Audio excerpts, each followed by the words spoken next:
follow me on Instagram.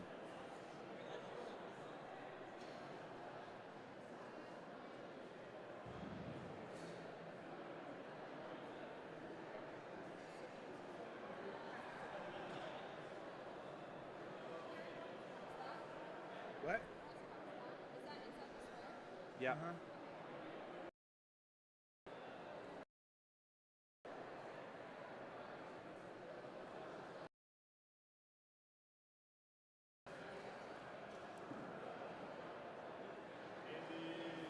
Oh, I thought he was recording us. Never mind.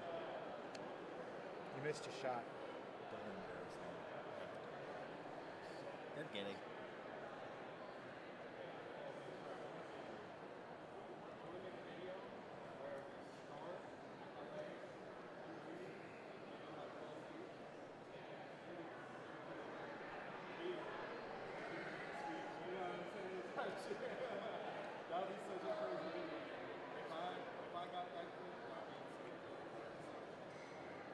Is it TNT SATX?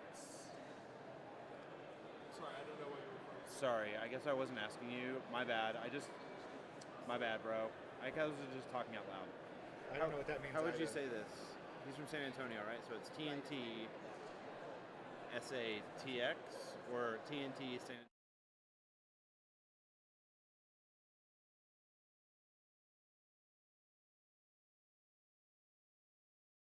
Strategy today?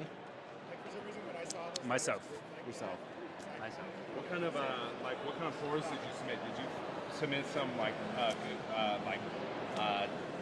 lots of classics, or like what kind of pours are you? Yeah, I think like for this game I might go for like just keep doing like classic stuff. Winter lip, yep. Yeah. Yep. Are you gonna drop down any bears or any animal faces? I was thinking about that. Yes, Right. I was thinking about it. But like when I talk to like a lot people from here, and they all thinking the same way to like just keep on the classic stuff. Right. Classic. So make it. It's good. What is your native language?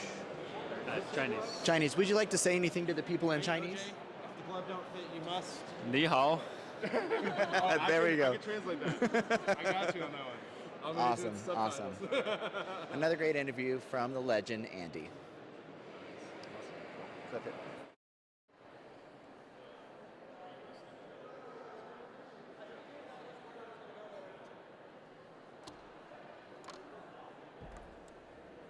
Oh.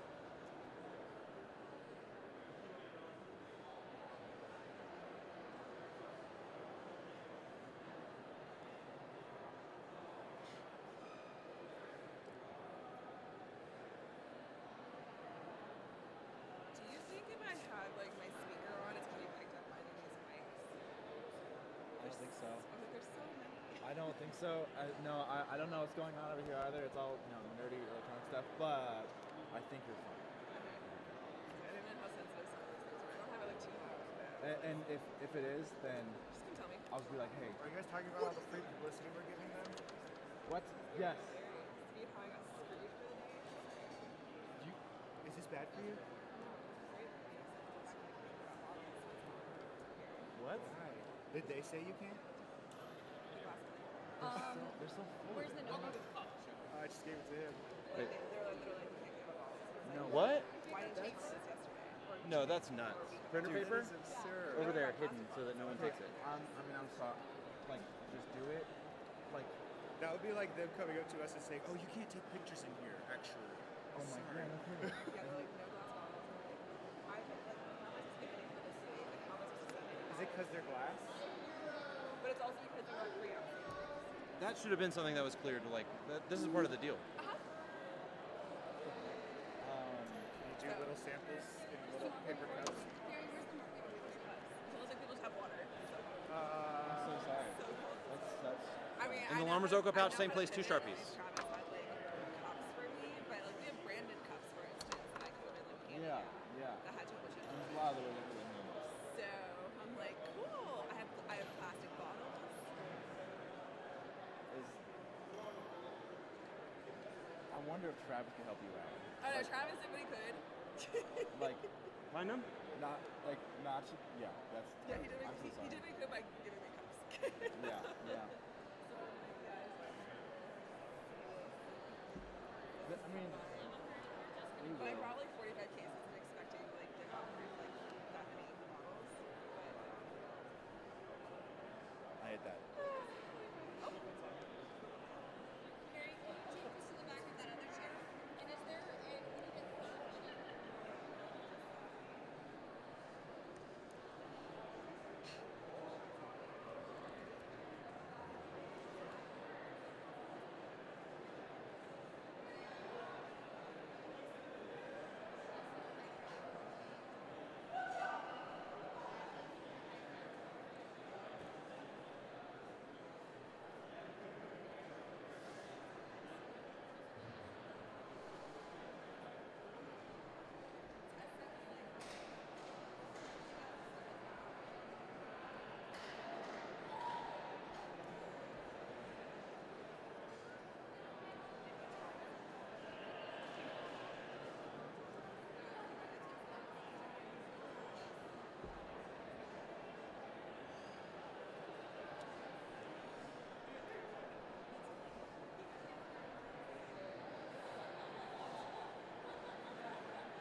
Yep, through that door.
Will you go ask Derek what year he won?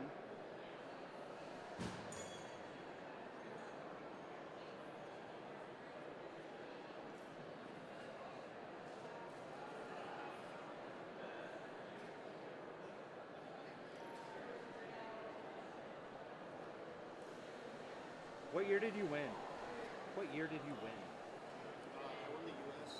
championship in 2018, and I took fourth in FFS World in 2014.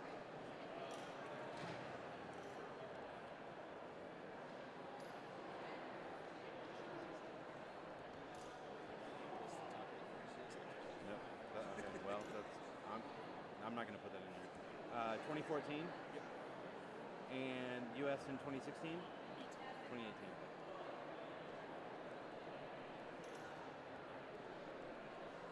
Thank you very much.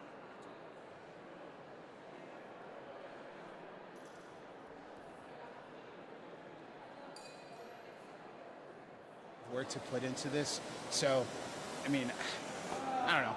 I'm trying to say something here, but I guess I'm just hyped and excited to be here.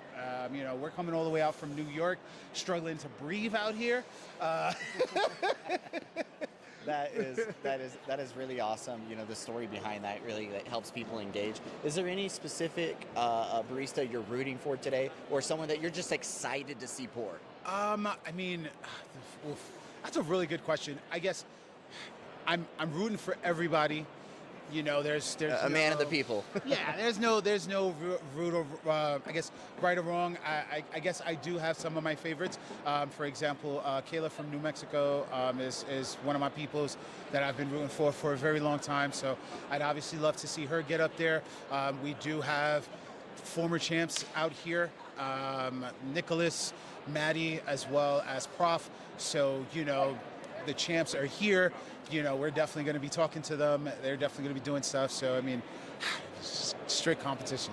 Awesome, awesome. Well, thank you so much for talking to us, just giving us a little bit of your time, and I appreciate it. I'll work on one of those mustaches for you. So I was about to say, some good wax will help you with that. Don't worry about it. Awesome, awesome. Stay caffeinated. Thank you so much for your time. Appreciate it. Between them on the way to the judges. What's up? I'm just saying that's where we talked about yesterday.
Hey, Javi.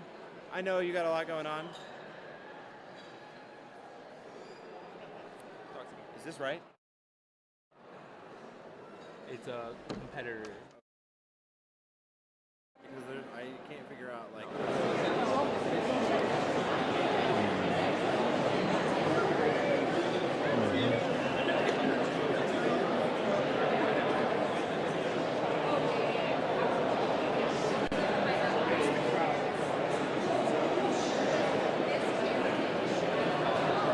Who's that handsome guy right there?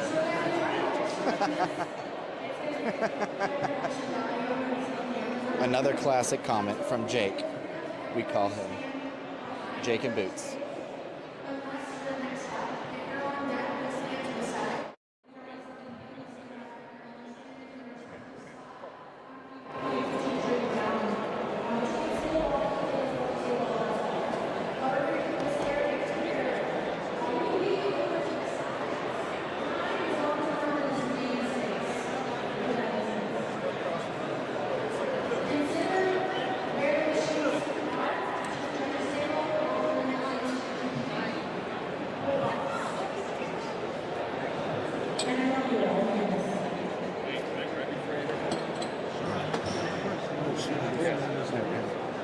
I want to make sure.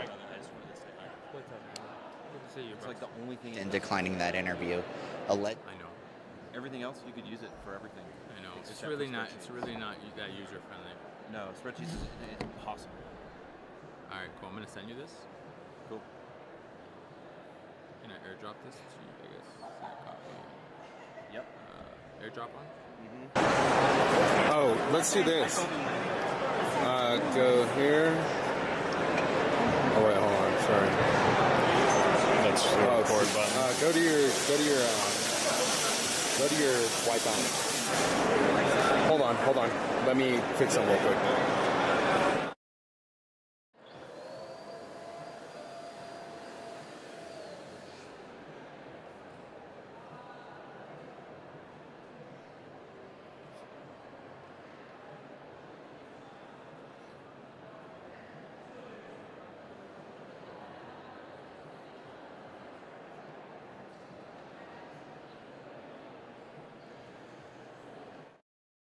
My signal or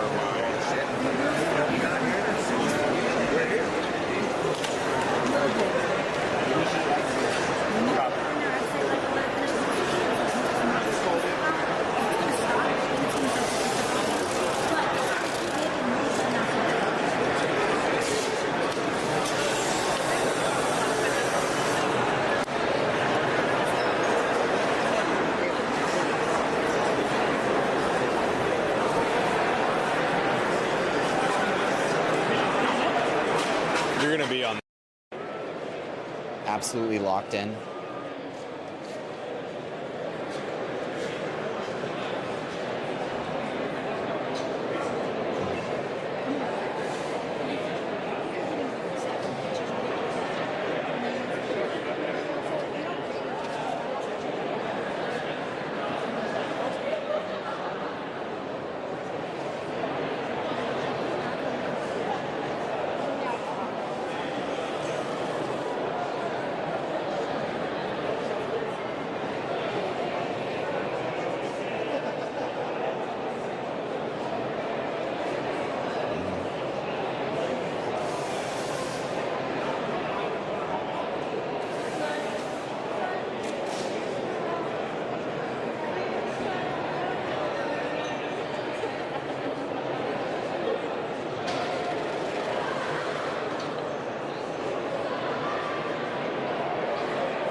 Look at the photo.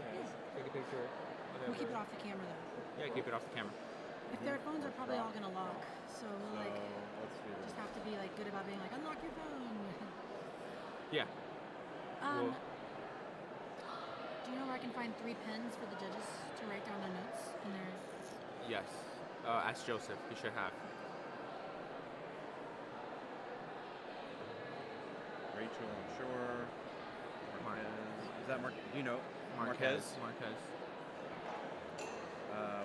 Mauricio. Mauricio, and Prov. In the proper, we're starting with the outliers that are in the 64. You know, like the first round's not a buy. Because that would be. Yeah. Mitch and Yeah. Anthony and So let's Prov. start with So we're gonna start with Mitch and Anthony, okay? Okay. Keen. I don't know. Keen. Motion. Like in motion. in motion. Yeah. Abram. Skyrada. He's Alex, right? Alex first name.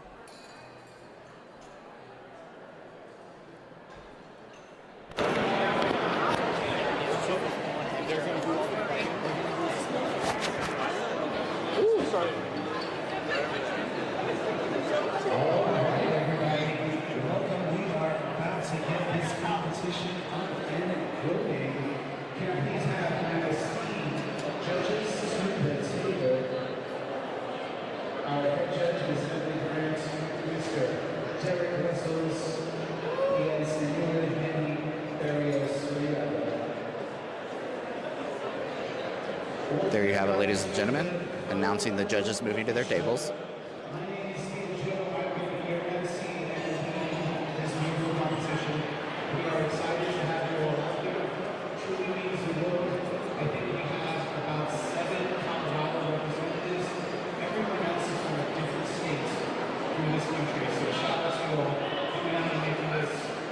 A huge thing. So, by the way, just to let everybody know, if you look at the bracket, it is pretty big. But what we're going to do is just we're going to be right into the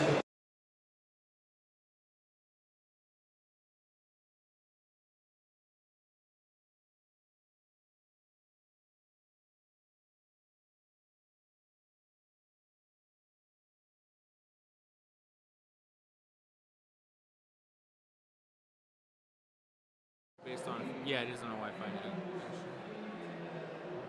It should be on a Wi-Fi network. It's this one, HP Smart Tank. Here, I got a password.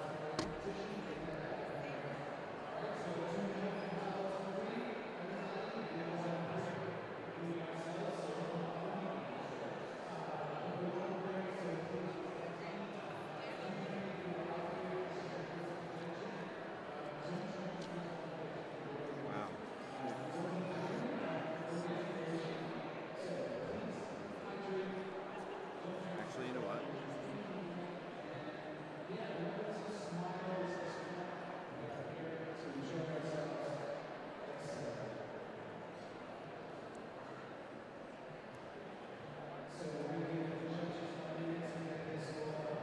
Hey Zach, can you show me commentators really quick?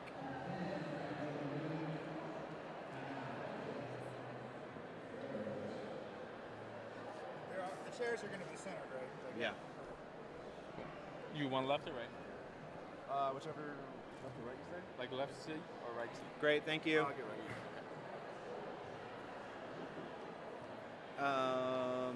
Can I just email you 3 PDFs for you to print really fast?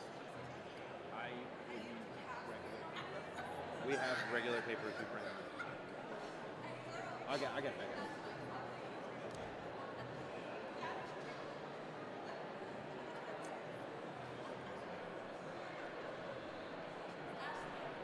That pen doesn't work. Get it us. I should find another pen.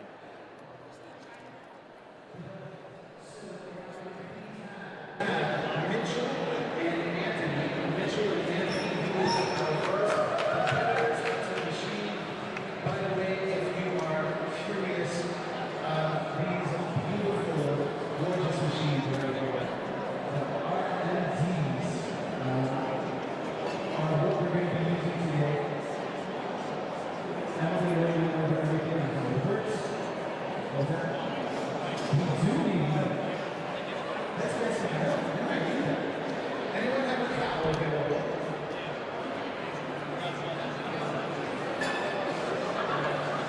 So we have a cow coming up. Also, a big shout out to the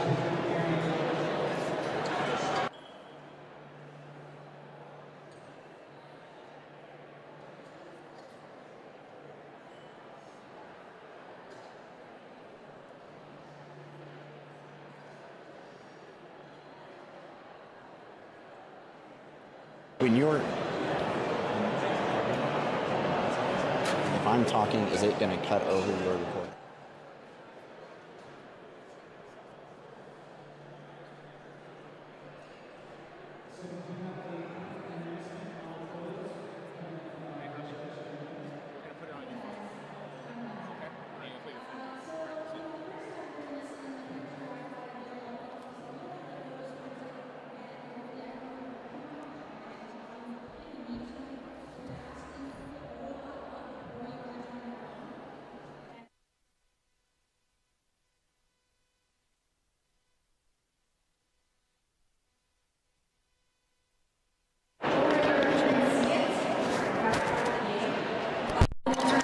Sometimes phones lock, so the locks are like on your phone. Other than that.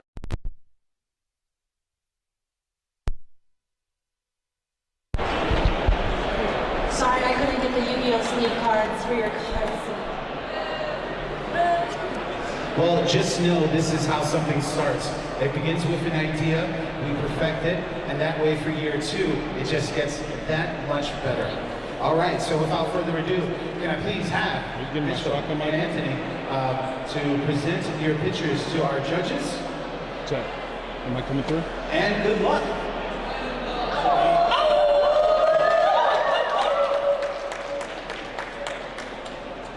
Once again, we are giving our competitors 3 minutes, that is correct, 3 minutes to get their pours up and running.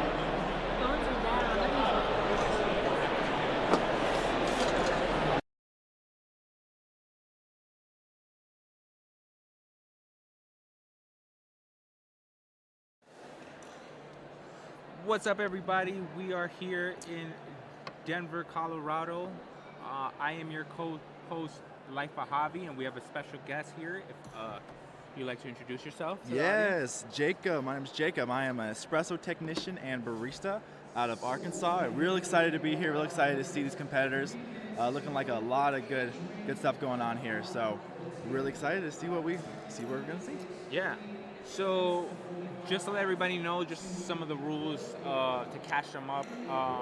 Everybody gets 6 pours that they had to submit to us, and with those 6 pours, each round they will choose one of the 6 pours. They will have to submit that pour to the judges, and they will then have to replicate that same design. If you execute the mirror point, you get that extra point, similar to if it was just an execution point. This is for baristas to be versatile while they pour and not just pour the same design. Yeah, I like it. Sometimes you get used to pouring the same design. Now you have to play a little bit of a chess match with your baristas. Are you going to go less difficult pour or more complex pour in the first round? Yeah. And then 7 criteria, which I will be going over. Each criteria. You're kind of playing with the odds there. I like it a lot. Yeah, so it's interesting. So all the big dogs have their championship design. Yep. I'm curious to see if they go simple in the first round, right? Maybe underestimate a competitor. Yeah. And maybe bite them in the butt. So we'll see. Well, and there's a lot of new competitors. Timer has started. Saw that prize money, and they said they wanted to. Once again, our competitors have their pours of choice here in front of our competitors. It is a fun little point that Emily has added, and a fun little skill to add to the competition. We have 2 veteran competitors up here. Mitchell coming from Florida. Anthony all the way from the island of Long in New York. Yeah. You got New York in the house? Yeah. Colorado? Who else we got out here? We got Nebraska, New Mexico. Woo! I see you, Kayla, hiding behind James. Cali in the house? Woo! I know we got some Cali. Here we go.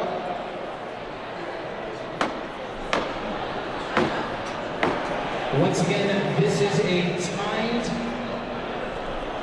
competition, so getting the speed point is something that can be used to your advantage. But where most latte art competitions, you have only one espresso shot and one chance of milk. This one, you have 3 minutes to put up the best drink possible in front of our judges.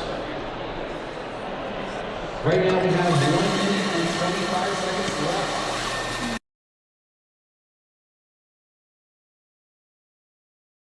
Colorado Coffee Show. We have Mitchell Gibson versus Anthony Longo. My co-host Jason from Brew Grind Water holding it down. Jacob. Jason Jacob. It's all the same. Jacob in the building. Yes, sir. What's going on? You excited? Man, I'm pumped, man. We got some cool machines. Any communication from the booth? We got some great people making some flow. All right, everything's flowing perfectly. Milk is being steamed. Still getting seconds in our first round. It is truly amazing how fast time goes. All right, here we go. Anthony with a long walk up. Presenting for our judges. Let's give it up for Anthony. Still 27 seconds left. Mitchell with his pour. It really matters in the top 16. And when we come back from break, it's going to be rich. Jacob, my bad, bro. You good, dude? My bad, bro. Hobby, right? Hobby, yeah. Okay, cool. Jacob, Jason, got it. Okay. It's a strong start. It's a little. That's a nerve core. The base of it is, It's a nerve core. It's got some a little wavery. Oh, interesting. What happened there? Oof, this is the nerves. That's the nerves right there. Nerves. Yeah, man. Yes. I mean, we're definitely looking at. The lines are clear, good color. On our right. I'm not sure who's that. Who's that? Yeah, so we have Mitchell to the left, Anthony Longo to the right. Look at them. So I like their chat and I like they're relating to each other right now. Yeah, this is cool.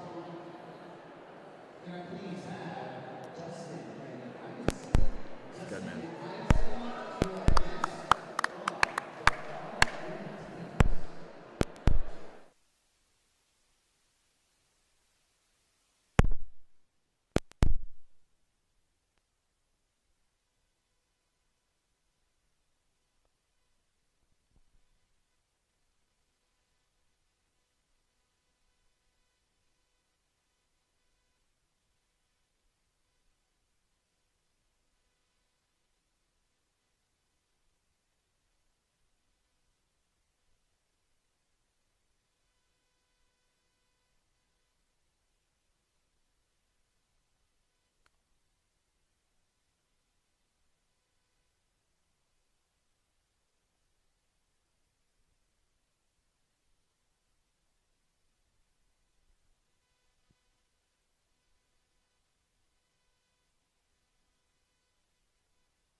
Got a little bit more of execution, a little bit more of color and definition. Yeah, but and one might outweigh the other, and they might deck them down points equally. It's kind of it's hard for the judges to be able to decide. I mean, those are so here are the pours. Yeah, they're pretty equal when it comes to certain their pros and cons, honestly.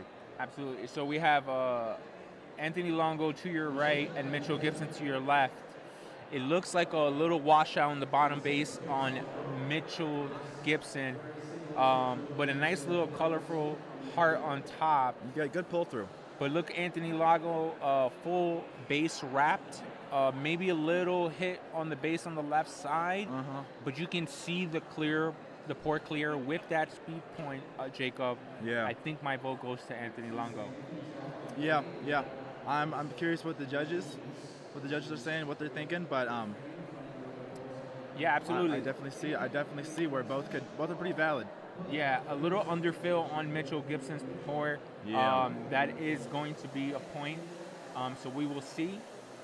Our judges today is Derek Wessels from Madison, Wisconsin. We have Henry Barrios from San Antonio, Texas, also Puerto Rico, and the two-time world La Sierra champion, Emily Bryan, as our head judge. Heck yeah, man. Jacob, we have an all-star lineup. That's an all-star lineup right there. And I mean, such great people to talk to. They were slinging some Spro before the event started and just get everybody warmed up. So yeah. awesome stuff, man. It looks like our judges are ready. All right.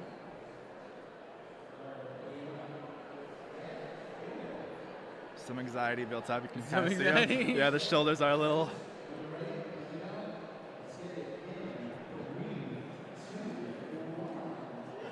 And all right, Mitchell Gibson. Mitchell, moving on. Gotcha. Okay. You know, I definitely see what they're doing there. Yeah, I could definitely see that. Curious to see what their mirror design was. Yeah. And I'm pretty sure that it had to do a lot with it.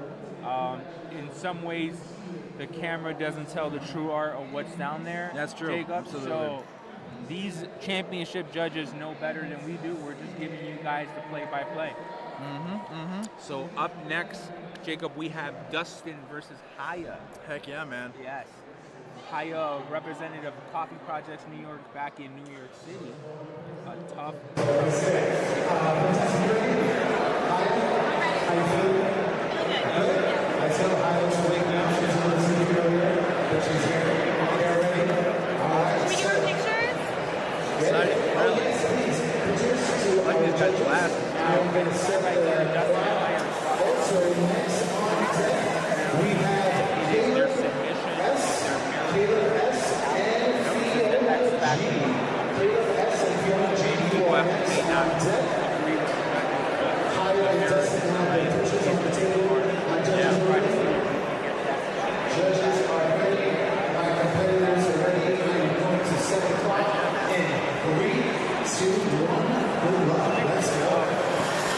From 1 to 10, what's your latte art?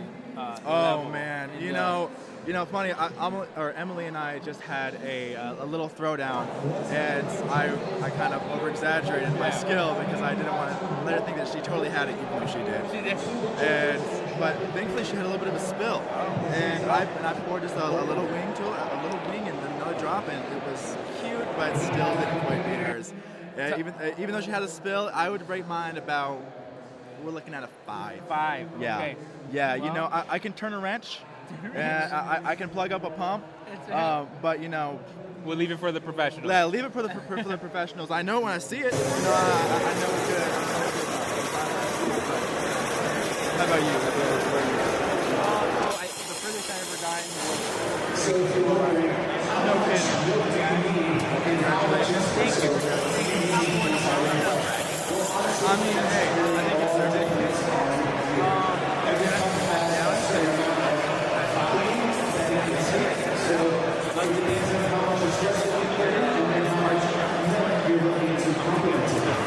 For example, when I competed, my biggest passion my sport. Not to mention the other 10,000. I mean, there's a lot of money. Right on the street, there's just that's my choice. And then I just do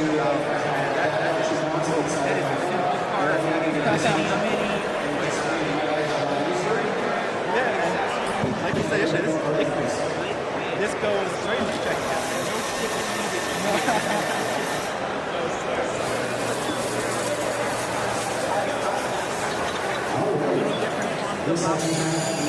Rather than 2.5 minutes, baristas are getting 3.5 minutes. So at least with 3.5 telling you what, it's like I'm breathing daggers. It's every single step I take, it's just choking me. I know. Some nosebleeds, but hey, the allergies. Hey, the better pour will win. Yep, the better pour will win. Looks like Haya is finishing their pour. Justin with the speed point. Nice. So phones are flipped. We are going to see what design they did and how they mirrored it. It's crazy to see how someone in a lax situation can pour just a beautiful piece, but in the competitive behind the bar, I mean, everything turns. Game changer. I mean, and like you talked about yesterday, man, that pull through, it can kill you. It can kill you for sure. Let's see, what are we looking at here? Looks like a little bit of a flash on these lights. So you can't really see the contrast, so kind of keep that in mind when judging it. But it looks like we have Haya to our left, and we have Dustin to the right. Dustin with the speed point. Very similar pours, Jacob. Yeah. Both executing Rosetta Revolution designs. But as you can see right away, a little bit more ripples, a little bit of color definition between Haya,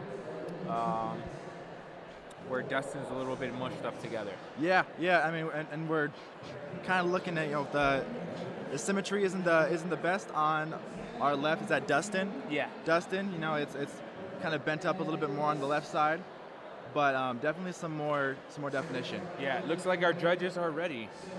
Gotcha. Is that Emily's sign of I am ready? Yes. The spider crawl? I like it. Yep. All right. And in throwdown tradition, Haya with 3 points will move on to the round of 32. Perfect. All right. Heck 2 yeah. pours down. Up next, we have Kayla versus Fiona. Where are they from? Caleb. Oh, hey, thank you. Yeah, me too. Caleb represented X-Room. Oh, gotcha. Yeah. Okay, so cool. Not Exciting. too familiar where home is. He has moved different places, but I know. But representing X-Bloom, you say? Representing X-Bloom right here. Heck yeah. Well, Have you ever tried the X-Bloom? I just tried my first one yesterday, and incredible. They're I think they already came out with a V2, which is surprising because they already had. It's a pretty new product, relatively new product. I'm a sucker for pour over. Man, I'm a sucker for a good, convenient pour over. I am. what I'm saying. I've been following their journey for a while, and my gosh, I tried a good anaerobic yesterday, and boy, it brewed it incredibly. So don't underestimate the corporate job. No, Caleb sir. is a latte art master. All smiles, and I'm excited to see him and what he pours. All smiles and all expert. That's right. He walked me through some pretty advanced plumbing yesterday, and as a matter of fact, he didn't even mention the part that he was a competitor. Oh. Yeah, this is the first time I'm seeing him again. He was Keeping just it low key. Yeah, he kept it real low key. So I'm real excited to see what this is. What he can do. Cool. All right. It's kind of a cool skill to sling out, be able to compete in a latte art competition like this, and then go back, install some A little X-Blooms. admin, a little operations. Yes, sir. The full package. I'm liking it, man.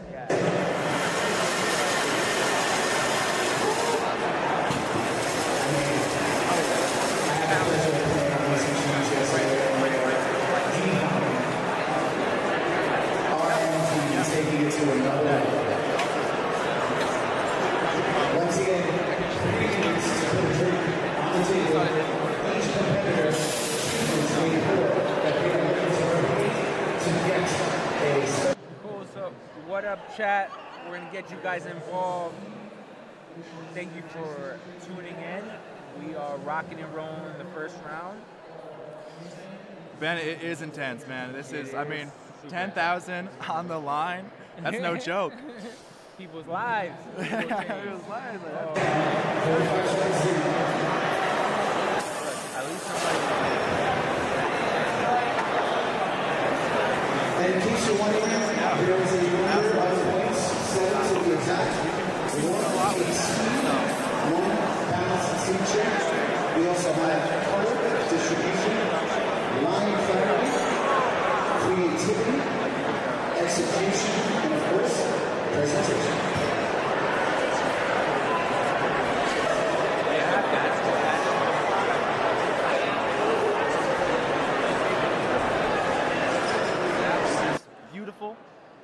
that looked like he was pouring it for me on the bar. That's right. That was super clean. No shakes from the veteran. Getting the speed point. Wow. Fiona going in for a second pour. Still with enough time. Man, that's great. What up, Ben? Thanks for everybody for tuning in. Yes, sir. Share the link. Click some likes. Left, there is no pressure. Just say, if you got time, most programs will be if you go to one and have one, as in over here we're giving you 3 minutes to pour the best you can. Right, and as you see, somebody will come home with a title. It looks like the pup press is going home with somebody. But the bragging rights, I know everybody wants to be the first 10K champion. Yeah. You know, I think, what would you do if you won this? What's the first thing you do? I would call my mama. Call your mama? Call my mama, made it. Yep. You know, I think I would take a second and try to like really decompress and soak it all in. Yep. And really say thank you for everybody that's involved, right? Yep. We all don't know what it takes to pull this off. Oh, like, man. You can know we've been in the back end of this. It takes blood, sweat, and tears. So it's good to see hard work pay off. Yeah. And, you know, look at these baristas go. Yeah. Oh. Little nerves on the Little follow-through, nerves. Jacob, just what I've told you before. Man. They will eat your pour alive. A little switcheroo, Fiona going with her first pour. Joe counting down. Oh. Orlando, we will work on the contrast of the final pour. Yeah, those nerves really. That might. My heart goes out to her. Yeah. That's got to be so difficult. It's super tough. You know, new machine, milk, first high competition, nerves are high, people are watching. Yeah. No. I mean, well, like I said, that's the. I think the saying goes that tide pushes all boats. I'm not sure how it goes, but it's. Everyone deals with pressure differently, but they're all working on a new machine right now. Look at the shot, though. Yeah. Hey, and Mr. X Bloom himself moving on to the round of 32. You know, he might just buy like 15 X Blooms. Yeah. That might just happen. Who knows? Spend on some more tech. He said he has about 4 espresso grinders back home. Wow. Yeah. He's not messing around. I'll take a grinder. Yeah, no kidding. All right. Up next to the machine, we have Roselia versus Josiah.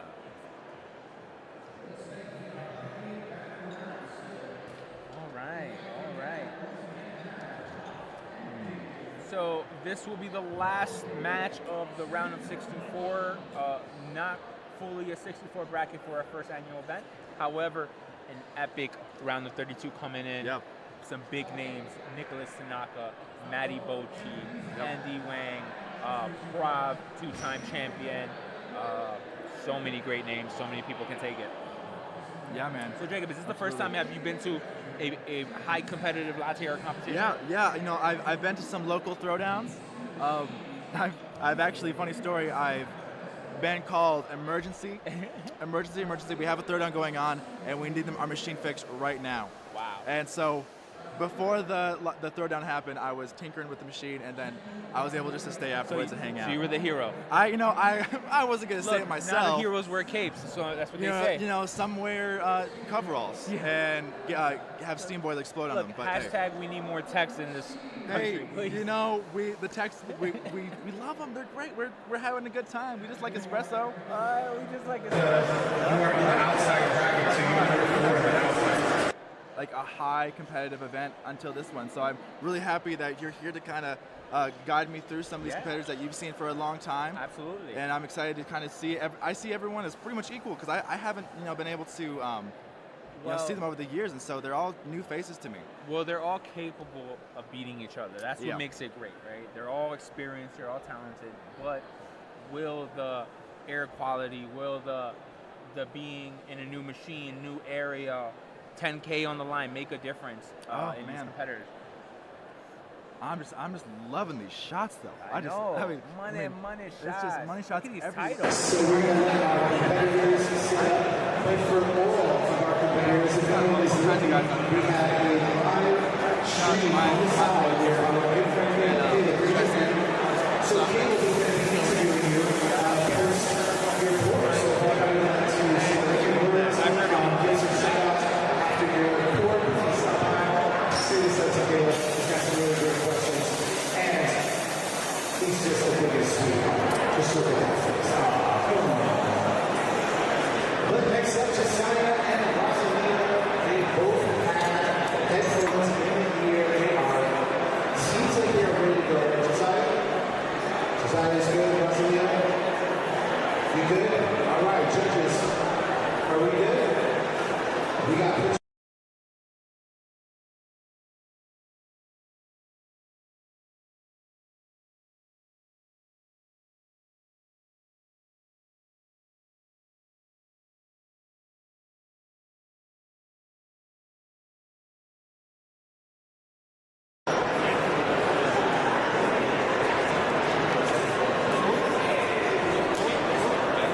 So without further ado, Josiah, Roselia, in 3, 2, 1.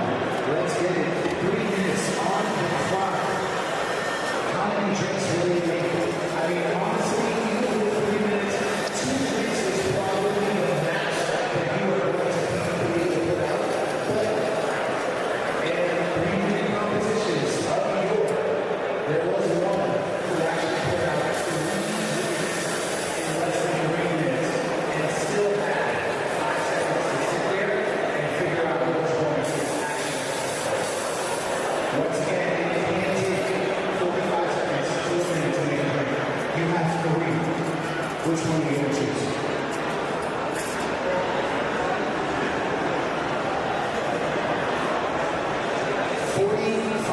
Seconds down. Man, that goes fast, doesn't it? But on deck, once again, can I please have Prov and David? Prov and David, you are actually on deck this time. I won't take it back, I promise. I'm sorry. I got you guys sitting there. Josiah going in forward, he first pour. Roselia, still steaming.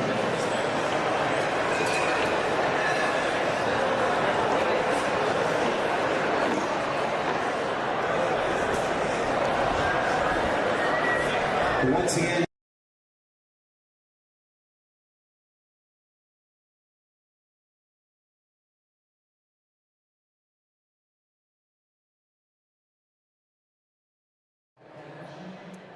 How do you feel about headphones in a latte art competition? You're You know, pro? You know what? I am pro because I am all about zoning in. And if I was in a situation like this and I was allowed, play my song at that intense moment, I can just feel the adrenaline. How about you? What do you think?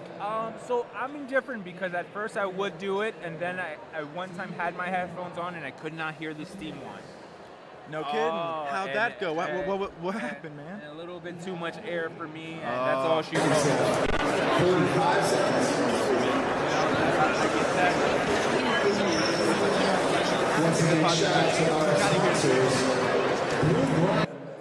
I've seen others not actually play any music and just use it as noise canceling. So whatever works. That's valid too, man. It's all allowed, But 25 seconds. Oh, it's 25 seconds left, and she's steaming her milk. This is the tough challenge. You start to panic a little bit, and you start realizing that there is a clock running.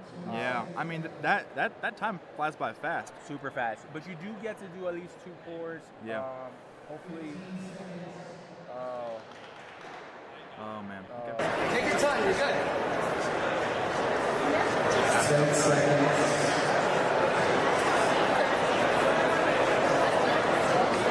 5, 4, 3. I'm not gonna lie. I could not have. There we go. And with a generous countdown by the BX barista, Roselia gets their pour down. I'm gonna say in 25 seconds, That's pretty killer. That's pretty killer. See, it's difficult. In that spot, you would normally do a Rosetta, but because you're mirroring, you don't get to change that up. You have to match your design. And a unique part of this competition. Oh. Something that I haven't seen from baristas is pour in front of the judges. Eliminate the walkthrough. Yeah, and that was discussed, kind of on the setup of this. And it definitely would be a valid approach. Absolutely. But I think they're so in the zone that and they're pretty used to pouring behind a bar. So maybe that's where they want to stay. Definitely, absolutely. Looks like a little spillage on Roselia. I mean, she had 4 seconds on the clock. She almost was running to the table. Understandably. I'm liking this, man. Man, those RMDs look so good on the bar. I just can't get over it. RMD, yeah. So one of the bits that we're doing is asking people to pronounce it before we tell them what it is. Fire. And that's not what I thought about. I'm thinking it's French. RMD. Very easy. The thing was Josiah? Josiah took that? to your left, yes. Great pour. Josiah moving on to the round 32. Yes, sir. Oh, man.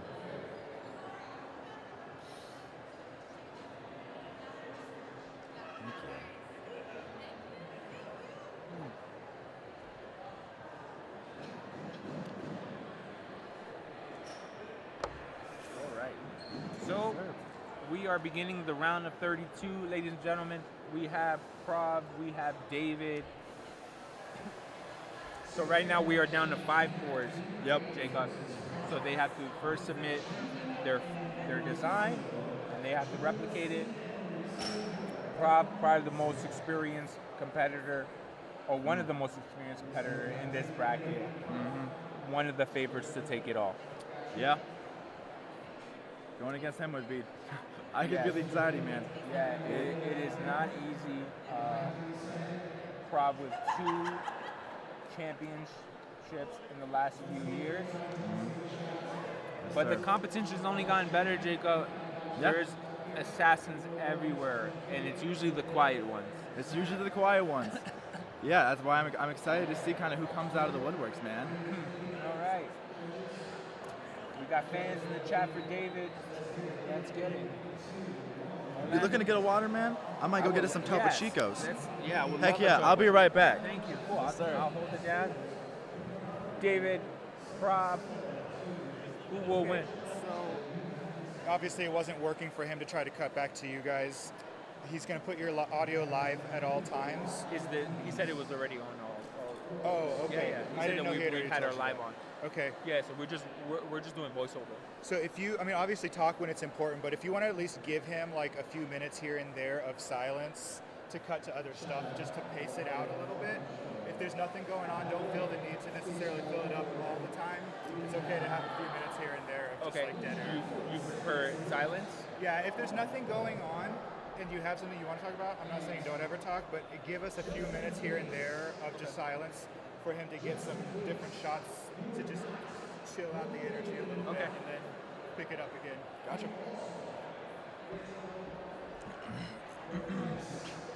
I only got the latter end of that, but. What's up? I only got the latter end of that, but. All good. Just hang out, keep doing it. Hanging out, just watching some pours. Ooh, good start there. All right, good ripple. David from Miami, Florida. A little wobbly at the end, but very clean. Very clean. Using the traditional Amsterdam cups. Oh, gotcha. Also, funny thing, we ought to both our boys Topo Chico. They were told they can't give away their bottles. They have to pour it in plastic cups. Interesting. Yeah, so we're not able to show their. So we're breaking the rules. So we're showing them off a little bit. All right. Looks like Prov got the speed point.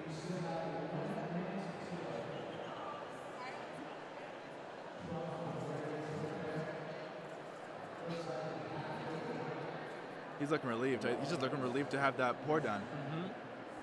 Well, you new machine, Yeah, new milk. Every barista's first round is always the worst. Yeah. Whenever you were competing, I was curious about this earlier. Would you, like, what was your morning? Like, did you drink coffee? Did you eat food? I would try not to drink coffee. I would try to eat a big breakfast. Gotcha. Coffee is definitely not your friend in this competition. Yeah. Ironically enough. Ironically enough, yeah. Gotcha. Oh. Wow. Oh, okay. Wow. This is gonna be where tough. It's gonna get hard. Yeah, this is tough for the judges.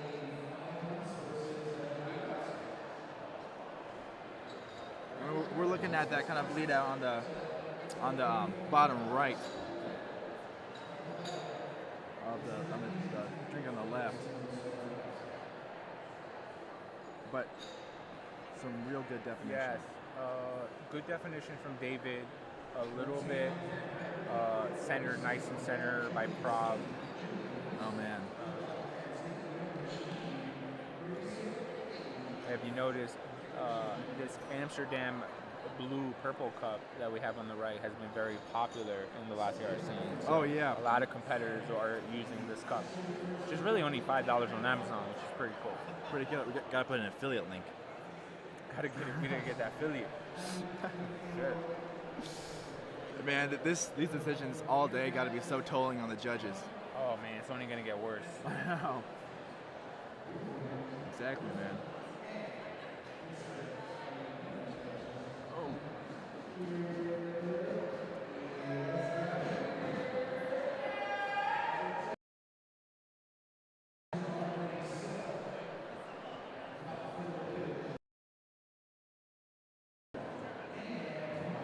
Hey, immaculate artistry. Moving on to the round of 16. Sir.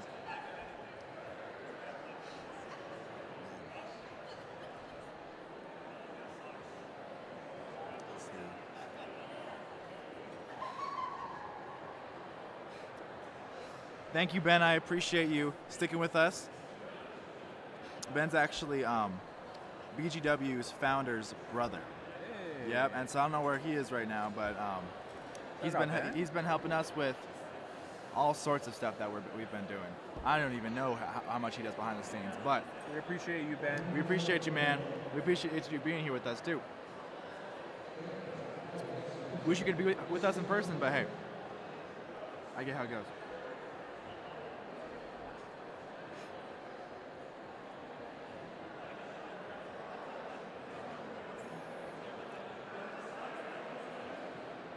All right. Up next in the machine, we have Julia and Mauricio. Julia and Mauricio, round of 32. So what'd you think of the pour so far, Jacob? Oh man, I mean, like you said, they are just getting better and better. We've already had quite a few that were, you know, I could not predict who was going to come out on top of that. And so, I mean, this is the first of the 10 pours. I mean, I can imagine how tense it's going to get. It's only going to get worse. Latte art industry. Trust me, I Going would not into that, wanna you be didn't there. look nervous at No. all. I think the question everybody wants to burden to know is bear. if you were to win this competition, what would you spend the money on? I'm definitely looking to invest in my future. So part of it will go towards saving for my own shop, just a little bit, which I'm trying to plan and get all these estates right. So when it's time to pull that trigger, I'll be good. And I want to invest in a trip to go see my grandmother. Awesome. Is there anybody you want to shout out or say thank you to for helping you get to this point? So first and foremost, I want to shout out God. That is correct. If you're able to get 5 or 6, All the beautiful coffee folk that's helped me. Shout to the Wolf, Dear Coffee, and last but not least, my beautiful wife over there.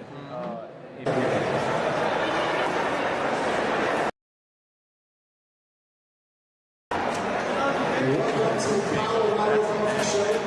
This is the Intercontinental.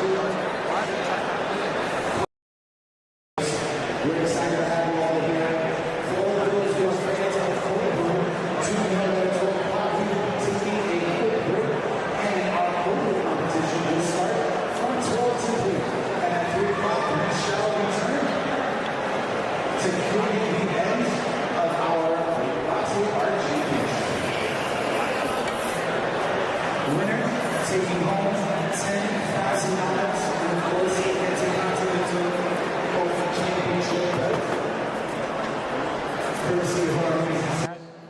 sometimes you doubt yourself. Sometimes you think you can pour a better one. Yeah. Yep. You know what I mean? I've seen so many people lose a battle just because they thought they needed to go for a second pour.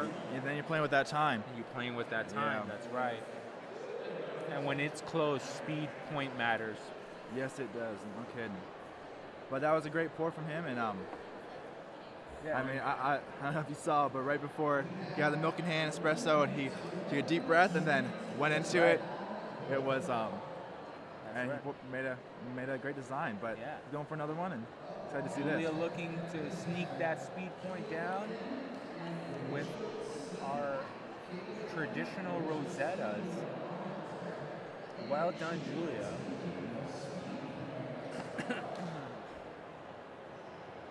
Let's see what he's doing over here. I got a question for you after I see this. Yes. I want to see what he's working with, if we can get a shot of that, but maybe not.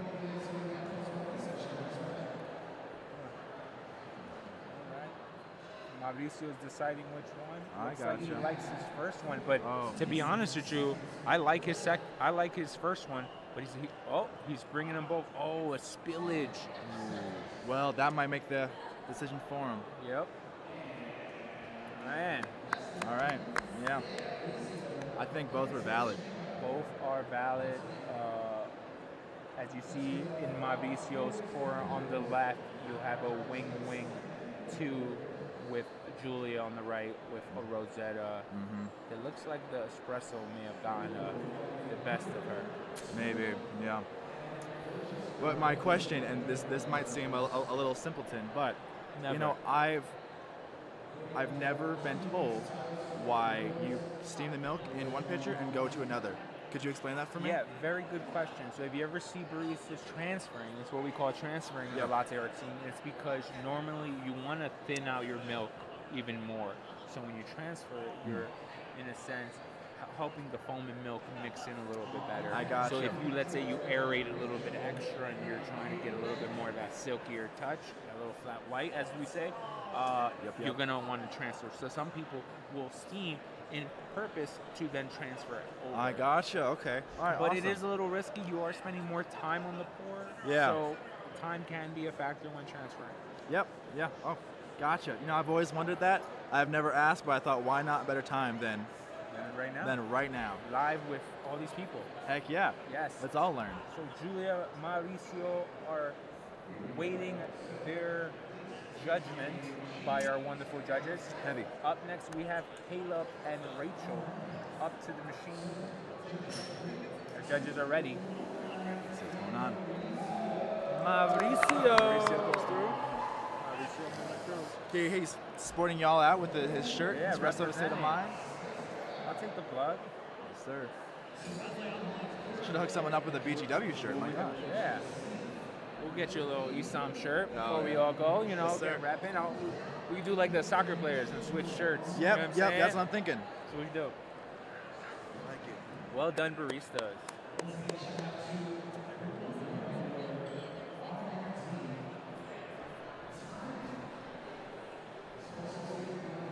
With this shot, it's showed a couple times. We can see our Lenia P. Barbie up in the top right. there in the cut, looking Yeah. cute. Love that guy. Or girl, I'd say. Girl. Who's to say? Who's to say? Barbie's Barbie. All we know, she is vegan. Yes, ain't that the truth? Ain't that the truth? And she is slay, and she is pretty. She We love is her. gorgeous over there in the corner. What a beautiful shot.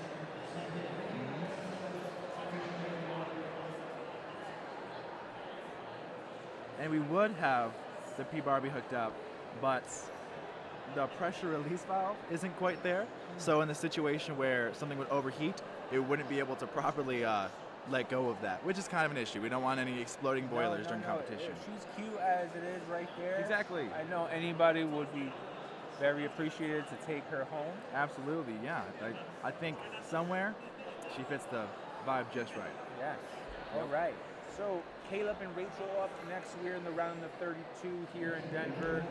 Jacob, tell me about Colorado coffee scene. Oh man, you know, I don't know if I updated you, but I am not from. For the day. Yep, and they served me my first real specialty coffee, and it happened here in Denver. So I do have my heart my specialty coffee heart is here in Denver. Love it. And Love I mean, some absolutely just phenomenal coffee shops and roasters. Well, all I know about Arkansas is, the famous Onyx. You got But Onyx. Tell me more. Tell me what's beyond Onyx in Arkansas. Onyx is definitely kind of one of our biggest people over there, and we love them. They got some incredible headquarters, huge, beautiful roasters. They have Marzocco mod bars, and and they have multiple locations. At the Fayetteville Airport, which Fayetteville is the town I'm from in Arkansas, they have one of the bionic baristas. Ooh. Yeah, and it's called Coffee by Onyx, as in like bionics and by little wordplay. Yeah, little wordplay, like it. Bionic, what does that mean? So robots making our coffee? Robots making our coffee. I know, right? I mean, soon it's just gonna be competition between robots. What's going on here? I know. Well, Rachel is ready, pouring a little bit of a handleless. Looks like she is doing, or attempting to do. Well, Pouring not it out. liking her first pour, moving on to the second pour. The nerves have gotten the best for Rachel, but that's okay. There's enough time, 3 minutes on the clock to get enough time. Luckily, no disqualification so Yep, far. and so she's got a feel for it now.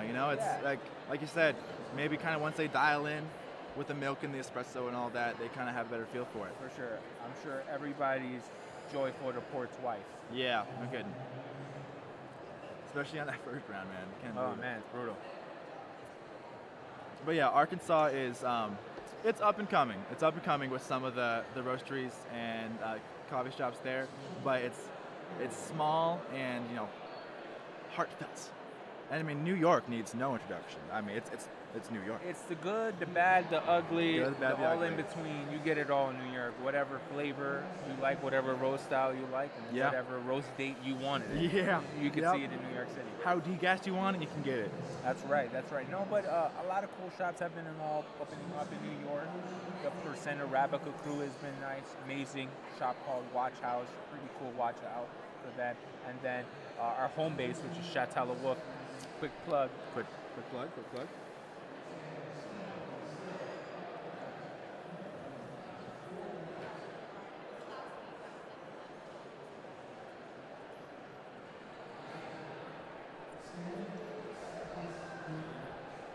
Right. So, hope everyone can hear me. We are here. It looks like Caleb and Rachel are done. Caleb with the speed point. Good. All right.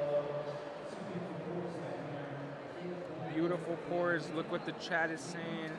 It's all clones now at this point. Bring on the robots. If that ain't the truth, then Ain't that the truth? Yeah, I'm a technician for espresso machines. Soon I'll just be rebuilding their little robot arms or something. If you can't beat them, join them, huh? Can't beat them, join them. Yep. Cool. So, couple of nice pours by Caleb and Rachel. The judges are deciding 7 points to win it all, a mirror point in between it all. Yep. Nice and simple, Jacob. Yeah. Looks like gets you onto the round of 16. The nerves definitely get the best of you. Yeah. Okay. 2, 1, and Caleb. Exciting, thrilling. Very exciting. Yeah, first pour kind of got her in, but she. Yeah, she but pulled- she all kept smiles. going. All smiles. Which you got to appreciate. Sometimes. I mean, it's just fun to be here. It is fun to be here. I mean, look, we're pouring milk into We're a coffee. pouring milk in the coffee. I mean, come on. It's like, how it doesn't get better than this. You're kidding me? We're all here and we all enjoy doing it. I mean, and everyone comes from their own experience from different places, but we can all relate to each other. That's right. On this. That's right. So a nice Florida versus Texas battle with Abram to the That's- left, that's and tough. Mitchell Gibson again back onto the machine, winning his first round, going on to the round of 32. Competition's only going to get harder here for Mitchell. But keep an eye, Jacob, on Mitchell. Definitely someone that could win it all. Yeah, my heart's racing just sitting here, and we're supposed to be having fun and chilling. I know. And I'm like, I know. I'm like tensed up. I need to relax. We're not even pouring. I'm not even. Yeah, we're not even pouring. Kidding me? What's going on here? All right. So it looks like Mitchell with one extra pour might have a slight advantage just knowing the little kinks. One pour ahead of their opponent does make a difference. But one less design that Mitchell cannot use. So let's see if Mitchell goes again and does a tulip, maybe changes it up and goes with a Rosetta. Yeah, absolutely. And, I'm not really you said their Rosetta was kind of their strong? Strong shoe. So they chose not to use their Rosetta in the first round. Went tulip. We'll see if they use their superpowers now and bring it all in. It's tough to know. I mean, is this a new competitor on the other bar? No, Abram is one of the top competitors in Houston, Texas. Representing strong Houston Coffee Collective. Shout out. So he knows what he's up against. These are two big dogs. We're gonna see it. Oh man, let's see if nerves get the best of them. But if not, we're gonna see fireworks. Yeah, absolutely. All right. Great stash. Great stash from Houston. Great stash. Our barista is very stylish. Heck yeah. You see it all. See it all. See it all. See it all. I'm seeing a lot of breathing exercises behind bar. Yes. Understandably. So understandably, look, everybody's got the skills, but do you have ice on your veins, as the kids say? Yeah. So very cool pro tip that Mitchell is doing. He's grinding while pouring his milk. A couple seconds makes a difference, but a good way to just preset your milks in your pitchers and still get your shot ready. Yeah. Playing with his time well. And fun fact about those grinders, when I first went out, put the portafilter into it, I triggered it, ground some coffee, and then it stopped. And but then I saw it rotated again. Sorry, I gotta take these real quick.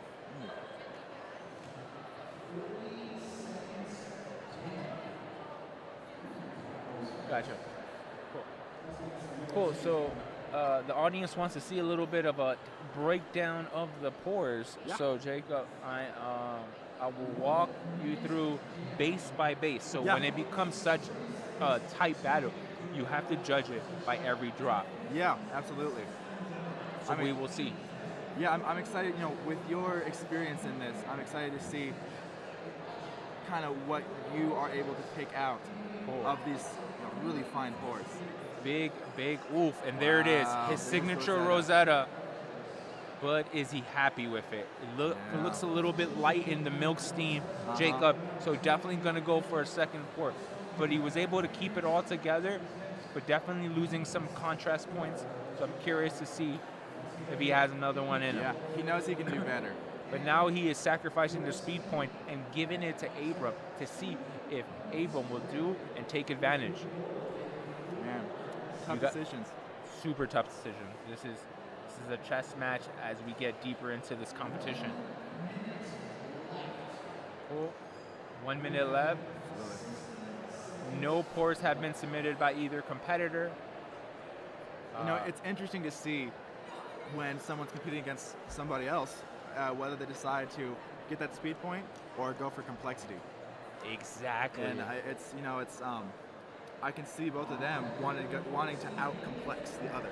Well, with the 7-point system, you have to sacrifice certain points to complement your pours for execution tendencies. Looks like Abram's going with a wing 2-2 design beautifully. Maybe a tad washed out on their base, but looking to get the speed point. And boom. Loving that. Way to go, Abram. And all right, let's see what we're working here. Slowly walking. Yeah, probably pretty full. Very pretty full. Let's see those pours, ladies and gentlemen. Gotcha. Okay, so very interesting choice by Mitchell. Yeah. More line color distribution between the Rosetta, but a little bit washed out to the right. I'm curious to see how the judges will judge that. Yeah. Where Abram a little bit more put together, symmetrical, but a little bit washed out onto the right base as well. So we will see how the judges critique these errors in their design. Yeah. No, it's the biggest thing I'm noticing right now. Both baristas hit the wall on the right, so it looks like they slightly turn their cup because of the amount of milk going inside the cup. So sometimes you have to keep your cup steady and not let that hand drop. Yeah. Who do you think? What do you think, Jacob? Do you think you got Mitchell? Do you think you're gonna have Abram from just your first look? Oh man, seeing Abram's design. For me, I think that the washout being on both, it's like that's the same, docking the same points on both. Right. And so, and you got some spillage on. Yes, good eye. I'm looking at Abrams and I'm kind of liking it a little bit more. Yeah. I'm seeing a little bit more complexity, a little bit more definition. Yeah, absolutely. A little bit more put together with the speed point. With the speed point too. Yeah, I forgot about that. Huge. To be honest with you, I liked Mitchell's first pour. I wonder if he's really deciding should he have gone with the first pour rather than second pour. But I mean, knowing that he can do a Rosetta so well and knowing that is his strong suit, I get it. Yeah. I get thinking like I could have done better, but But then you have to decide. You got 2 pours in front of you. You got execution errors in both. Which will the judge like more? Yeah, absolutely. That's what we're figuring out. Emily's very particular on execution and how they worked out every base. A nice little contrast on the ripples of the Rosetta on Mitchell, but just more put together, more. I give symmetry to Abram. I give a little bit of difficulty to Abram as well, even though the Rosetta looks complicated, it had some execution errors. So I'm not sure if they'll judge it that way. Yeah. But this is why we don't judge and we're commentating. This is why we don't judge. This is why we let the big dogs do it. And now that I'm seeing it, I don't know if I ever would want to be a judge. I think it's too scary. It is scary. Yep. I like our seats right now. Look, but they have the most important job in this competition is to keep this orderly and making sure that we judge this fair as square. I know the judges are shaking their hair. Let's see what they say. And how much color definition you can get between the lines. Abrams didn't really have that color definition, and I know that's a big point for M. Yeah. So just kind of keep that in know how the judges judge in the future, and I know the competitors are looking and reviewing how they judge the design. Yeah, Will that make a difference? Yeah, absolutely. And I mean, I've seen yours and Emily's past competitions, and y'all's commentary over them, and I noticed how y'all knew the judges so well. You would say, oh, they're gonna like that kind of pour. Right. And so I mean, it's such a fascinating thing. Yeah. So far so good by our judges. Yeah. Okay, so Mitchell surviving the round of 32. We have Stephan and Matt Cummings. Matt Cummings, a local resident of Denver, Colorado. Wow, okay, so right here, home field advantage, maybe. Home advantage, absolutely. Knows the altitude. Digging the coveralls. Digging them. So we will see, ladies and gentlemen, we are at the round of 32. After this round, we will take a break and then proceed later on at 3 p.m., 5 p.m. Eastern. So if you're around, come back. We will throw the link up online, and then we'll go to the round of 16, and then the best 16 pours to win $10,000. There's no second place and no third place. No, there's only 10 grand, and then there's nada. Nada. Ooh. That final. Stay tuned for that final. Yeah.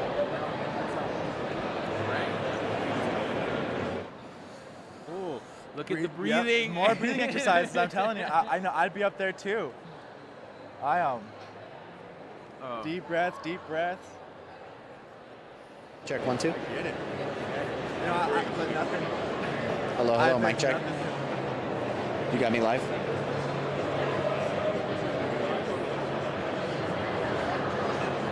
That's right. Look, before you to just improvise as you go. Okay. You have to pour. Hi, I'm here. I'm ready. You ready for start? The mirror pour is in play, and it looks like will it make or break in the later rounds. Yeah. So Mitchell has used his Rosetta. He's got one more chance to use the Rosetta for the rest of the tournament, and then no more Rosettas moving on. Oh man, and which means that the designs he has left, he's got to execute. He's got to execute. That is the name of the game, ladies and gentlemen. Name of the game. Name of the game. Whew. Right here, Stephan versus Matt Cummings. We are doing a little interview by our friends at Brew Grind Water. Got Caleb over there. He was just told. He said, "Okay, what you're gonna do is you're gonna interview people and just be yourself, because that guy can walk into a room and I'm pretty sure just charm, gosh darn anybody." He got me with a couple of jokes yesterday. He's so funny. Except those gosh darn jokes. he pulls them and he doesn't tell you that they're a joke until 30 minutes later. Yeah. You know, I guess that's just one of his. As this round progresses, it definitely, I know the baristas are observing, are getting the feedback from the competitors that compete.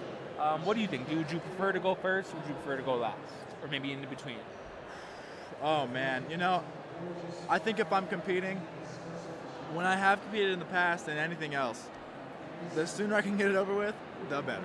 Yes. You know, the more time I have to think, the more time I have to stress myself out.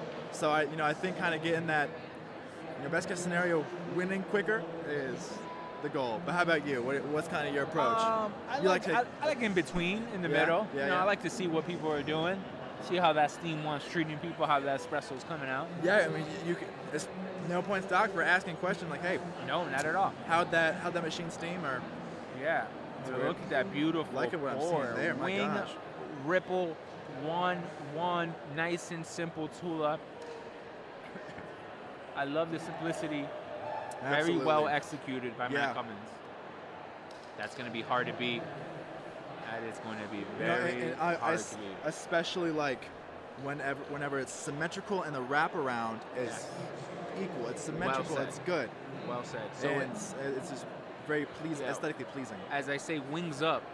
Wings up. You know what I'm saying? We got to get those wings up. You got to get those wings up, and sometimes one wing falls behind. That's right. And sometimes that can be accompanied by a little washout, and it's just tough. That's right. One of our judges. One of our judges, Henry? World champion Henry Barrios, representing Puerto Rico and San Antonio. Our guy. All right. It looks like Stephan is almost up. He's going for a second pour.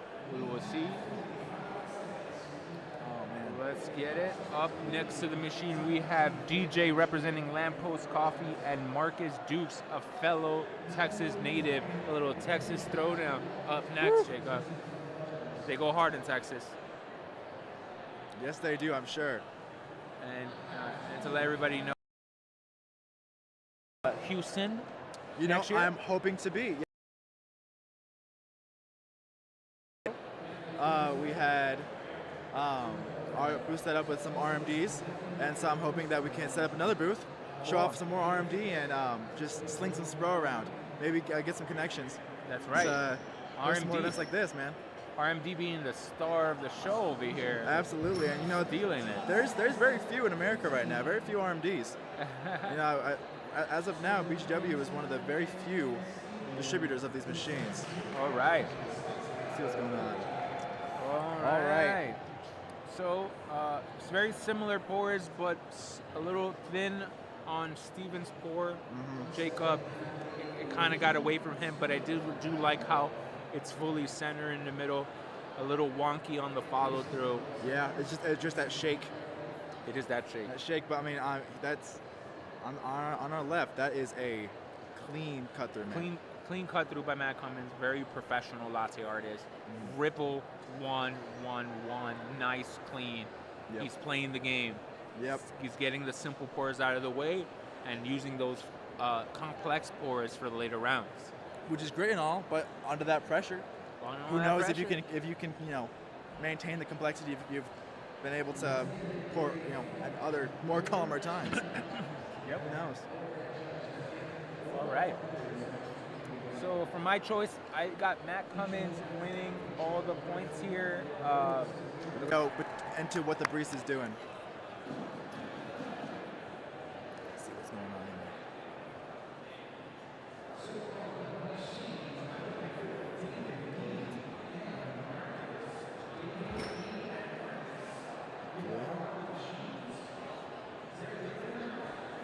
DJ.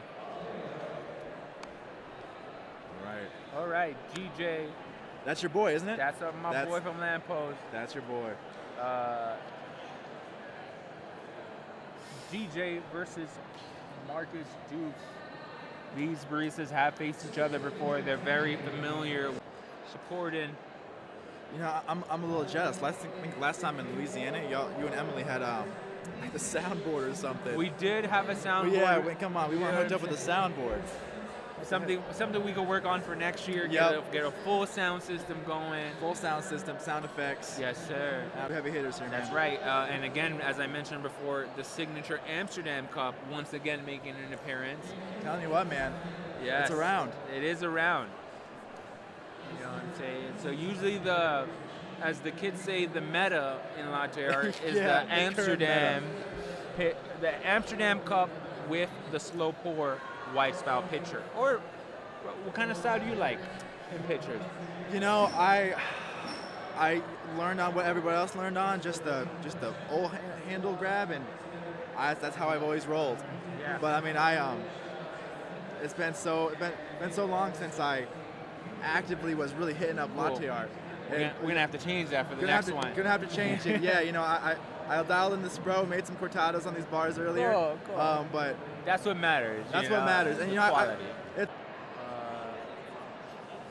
Okay, fellow Amsterdam versus Amsterdam Cup battle, fellow slow pour versus slow pour, Yep. Texas versus Texas. Man, so very familiar styles over here. Yeah, both in a new place, new environment.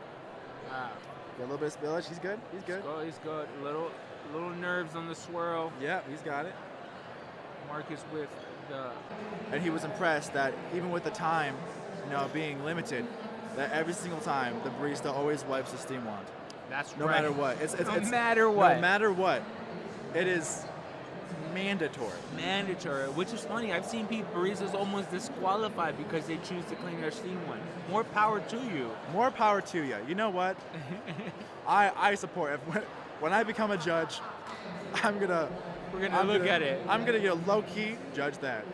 Cool. Nice intricate tulip by DJ. Nice no shakes. Looks like a wing 3-1 by 2-1. Wing 2-1. Jacob, nice and clean. Full cup. That's what you want to see. That's what the judges like. Nice full use of the cup. Marcus on the left with a very nice, clean, symmetrical Rosetta. Yeah. A little thick on the milk, which may have cost some line clarity. I believe that was his first pour. I think he made 2 and then went back to his first. So he sacrificed that speed point, but usually he thought he could do better. Yeah, usually, you know, you want to always pour 1. That's kind of my motto. I've never been a 2 fan of 2 pours, but it looks like Marcus liked his first pour, but will it be enough? Will it be enough? Yes. The judges will decide. Yes. Judgment is currently happening. I think from the first look of it, I think DJ's design just a little bit more well done. We have difficulty, we have speed. Yeah. It looks like a slight underfill on DJ. I'm wondering if they're gonna take some points off. But full use of the cup, nice intricate lines in between, and for me, what I am a big fan of is that beautiful top heart, making it nice and filling it all up. Absolutely. No, that's a very aesthetic finish to all of it. That's right. And if you can achieve that as well as all the design, and then, you know, that's giving you a good edge over the competition. Oh, absolutely. Well done. As you see, DJ's wing a little bit prematured. Could have wiggled a little bit more on that, but sometimes, you know, you don't want to spill, you don't want to make some more bigger errors. But looks like he recovered well, and it looks promising for DJ. Yeah, well, and tell me, in that moment when you're pouring, are you on instinct? Are you thinking like that I should tilt it a little bit more, I should tilt it a bit less, or is it just muscle memory kicks in? I can only imagine all the things kind of going through your right, head and now you can't improvise and change your design. You have to follow through. So could help people stay on track, or could be a little bit difficult if that milk doesn't help complement your espresso. Yeah. Sometimes when you go a little thin boy, as we call it in New York, you want to avoid the thin milk to make sure that base can stay full intact. Yeah, absolutely. Well, definitely when you keep it kind of thin, the wraparound is just a little bit more crisp. It's not kind of, sometimes it can blob up a little bit with that thick milk. Absolutely. All Looks right. like I'm all the way over that. DJ, moving on to the round of 16. Nice. Showing off Espresso Set of Mind. That's right. Kayla versus James, the Rogue Barista. We got LA in the house versus, I believe, Kayla from New Mexico. Gotcha. Santa Fe. And one day we will come out to your neck of the woods. One day. One day, just not today, because we are in Aurora, Colorado. Aurora, yeah. Right. Aurora. Aurora. Yeah. Aurora, Colorado, at the Colorado Coffee Show. Kayla versus James. James, a veteran, believe it or not, James has been pouring competitively almost over 20 years. 20 years. One of the longest tenured latte artists in the world. That's right here. A veteran. Big advocate of latte art. I'm been a big fan ever since. I've seen him online, got to meet him. Great heart, knows everybody. But you know what I love about James? What's that? His dialing in, espresso. Yeah. Immaculate. Really? Immaculate. Immaculate. Oh, I got to see it. So you can't. Sometimes you judge these latte artists by just a latte artist, but they're really incredible pour overs, Absolutely. incredible dialing in espresso. So they do it all. But this is his signature Porsche. He is a big fan of the Slow Zeta. I gotcha. Yes. That's, as far as I know, that's a very difficult one to pull off. Very, very challenging pour. You have to stay calm through your whole process, dragging those ripples, making sure you follow through all the way. And that's curious. That is his signature pour. Will he use it in the first round? Yeah. Kayla, been very in these competition before. She has improved drastically within the year. Get by. Yep. I mean, you say 20 years of experience. I'm looking at him up there. He looks a little stressed too. I don't think anything can really prepare you for this kind of pressure. Yeah, usually he doesn't. He has been battling his nerves for many years. He's definitely pouring his best. But like I said, it's a new playing field. It's a new map in his latte art journey. Yep. So I'm curious to see, but as a true professional, making sure those hoppers are nice and full. Yes. To get that perfect What shot. a barista. What a barista. It's the little things, Jacob. It's the little things. It's the little things. He's taking care of us. We also, speaking of taking care of us, we got Jason right under the bar, the president of BGW, and he nice. He did most of the setup. Absolutely not.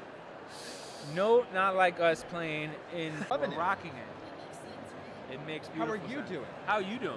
Living the dream, guys. You're living the dream. You look like you're living the dream. Emily Bryan. You could pop in. You could pop in and say hi. Yeah, come on. Say hi. Normally it's me doing this. Yes, I'm the commentary. What up? What's going on? We have you here. I'll Venmo, or not Venmo, I'll send you some of the photos of the points if you want. You can Venmo him too, I guess. You can Venmo me too. Tell the audience about the competition so far. How's the mirror pour been playing? The mirror pour is so interesting because we had one competitor, I don't know if you saw a few rounds ago, poured a Rosetta that was not as strong as the opponent, but it did mirror better, down to like the wiggle and everything. So, she took the mirror point, and though she didn't pass that round, you can play the game. Yeah. You certainly can. I think it's fun. Cool. Fascinating. These are The freezing my puppet fingers. master herself, That's Emily good. Bryan. See you, Emily. See you, Thank Emily. Well, making a little cameo. Yeah, cool. Way done of the round of 32. Getting our machines nice and dialed in. We're on schedule, which is lovely. Up next, we have Jonathan versus the not one, not two, but 3-time Latte Art World Championship winner, the incredible Maddy Bocci.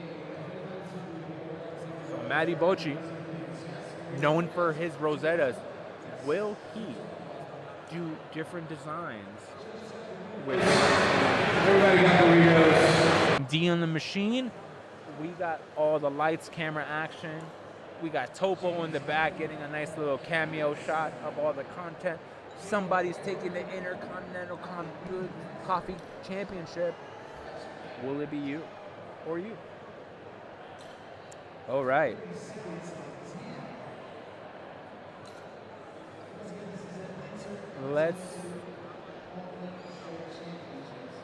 All right. What's up, Steve? We appreciate all the fans. Troy, what's up about the RMD that maybe the average viewer wouldn't know? Oh man, one of my favorite things is, most espresso machines, they have two boilers. One boiler for the group heads, one boiler for the steam. One special thing about the RMD that I like is has one boiler for each group head. And so you're looking at really, really consistent temperatures and a good flow of water through both group heads or three group heads all the time. And so really good temperature consistency, really good thermal exchange. And as far as being a technician on them goes, being able to have the cart underneath and being able to turn it all around and work on it 360 has been one of the most enjoyable things. But mostly it's my favorite feature of it for the barista is the thermal stability. Thermal stability. All right. Yeah, absolutely. Speaking about stability, James Rowe kidding. dropping Good one, man. of the U.S. Latte Art Coffee Championships that happened in Chicago a few months ago. She was able to hit the competition, so very familiar with doing intricate designs. Will she have enough time to do 2 seahorses? That's impressive. That's impressive right there. It's very impressive. But no wait for Kayla, dropping a seahorse for the first time of the competition. Kayla. I'm fascinated to see how that mirrors. Oh my God. See Emily taking a picture there. Oh. Yeah, we're loving that. I think Mitchell's liking it too. All right.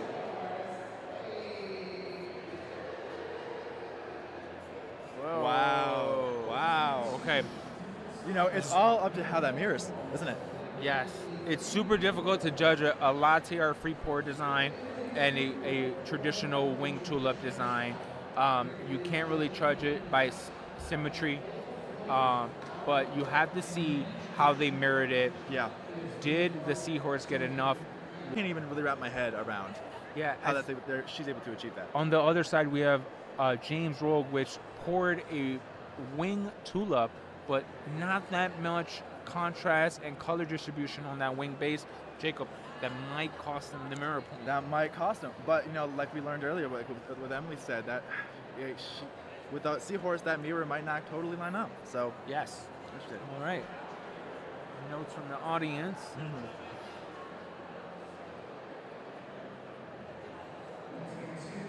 Cool. Mi gente in the chat, what do you think? Stomach tingling, man. Oh, and Kayla! Oh! Moving on. Oh, to win with that design is got to be so rewarding. Super rewarding. This is why we brought out this format, Jacob, to bring the versatility in latte art, right? Man. Not just wing tulips, the seahorse. Yeah, and I wonder about the competitors now having seen what she's capable of with that seahorse. Yes. And I wonder if they might change their approach. That's well said. If they might, Ollie, heck yeah, loving that.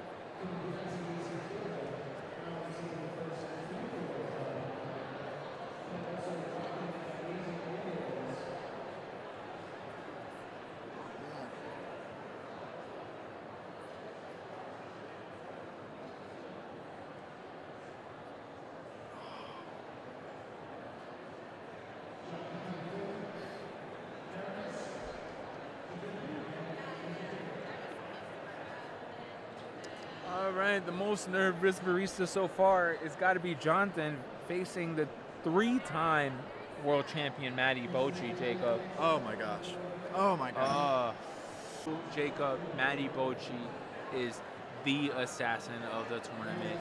An incredible three-peat last year, winning 3 consecutive Latte Art World Championships. Wow. Hasn't been done in a very long time. So excited to see if he can add another trophy or belt to his beautiful trophy case. Or a puck press. Or a puck press. The question is, has Maddy ever used an RMD? You know, the thing is, I don't know if a lot of people haven't used an RMD ever. You know, a lot of people seen it on Instagram, but very few people, unless they're coming from like Europe or Japan, I probably have not even like seen one in person. Well, one could assume that this machine at SCA next year might be a little bit of a hot booth to visit. Telling you what, it definitely was at the last expo, and it was a lot of fun to tell people about it all day, multiple times, over and over again. There ain't no better way than to try out and showcase an espresso machine right here in a grand stage of a 10K tournament. Yes, 10K tournament. Whew. Maddy Bocci all the way from Detroit. All right, we're going. Looks like our baristas are lock and loaded. Cool. All right. Run them through the continuous pour, I believe. Because you can press the button for the time pour, or you can hold it for continuous. And I think they're going for continuous. We hear you. Papa Tanaka, what's up on the chat? We will be working on the visuals. Definitely want to get you guys the best picture. Absolutely. So definitely thank you for staying with us. Yes. Will he pour his signature rosetta in the first round, or will he keep it simple and pour a wing tula? Man, I'm excited to see what they decide. Yes. Another appearance of the Amsterdam Cup, Jacob. Just a hot commodity over here. Like you said, it's in the meta. It's the meta. That's right. It's the meta. If you know, you know. If you know, you know. Oh man, look at that beautiful shot. Oh, love the shot angle. Right through the machine. Right through the machine. That's what we want to see. Lights, camera, action. Jonathan, Maddy Bocci, 10K on the line. First half of the competition almost done. We're going to the second half next, as where we have the two-time Latte Art World Championship, Nicholas Aloha Tanaka. Okay. Versus Francisco. Looking for that slow Rosetta.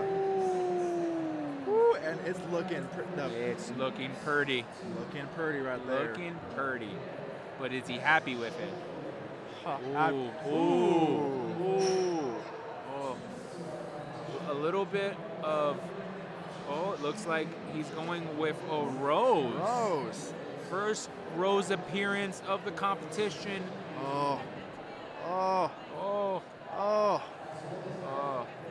Looks like Maddy Bocci looked over, likes his design, and moves on for the speed point. Goes for the speed point, but we're also getting him walking right over with his rose. Whew. Two beautiful designs. Oh man. Oh.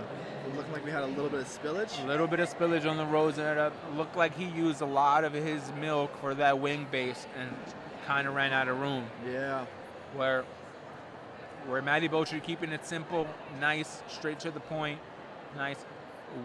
What it was from him, he knows. Yes, maybe we'll get a little interview. Cameo by the champion.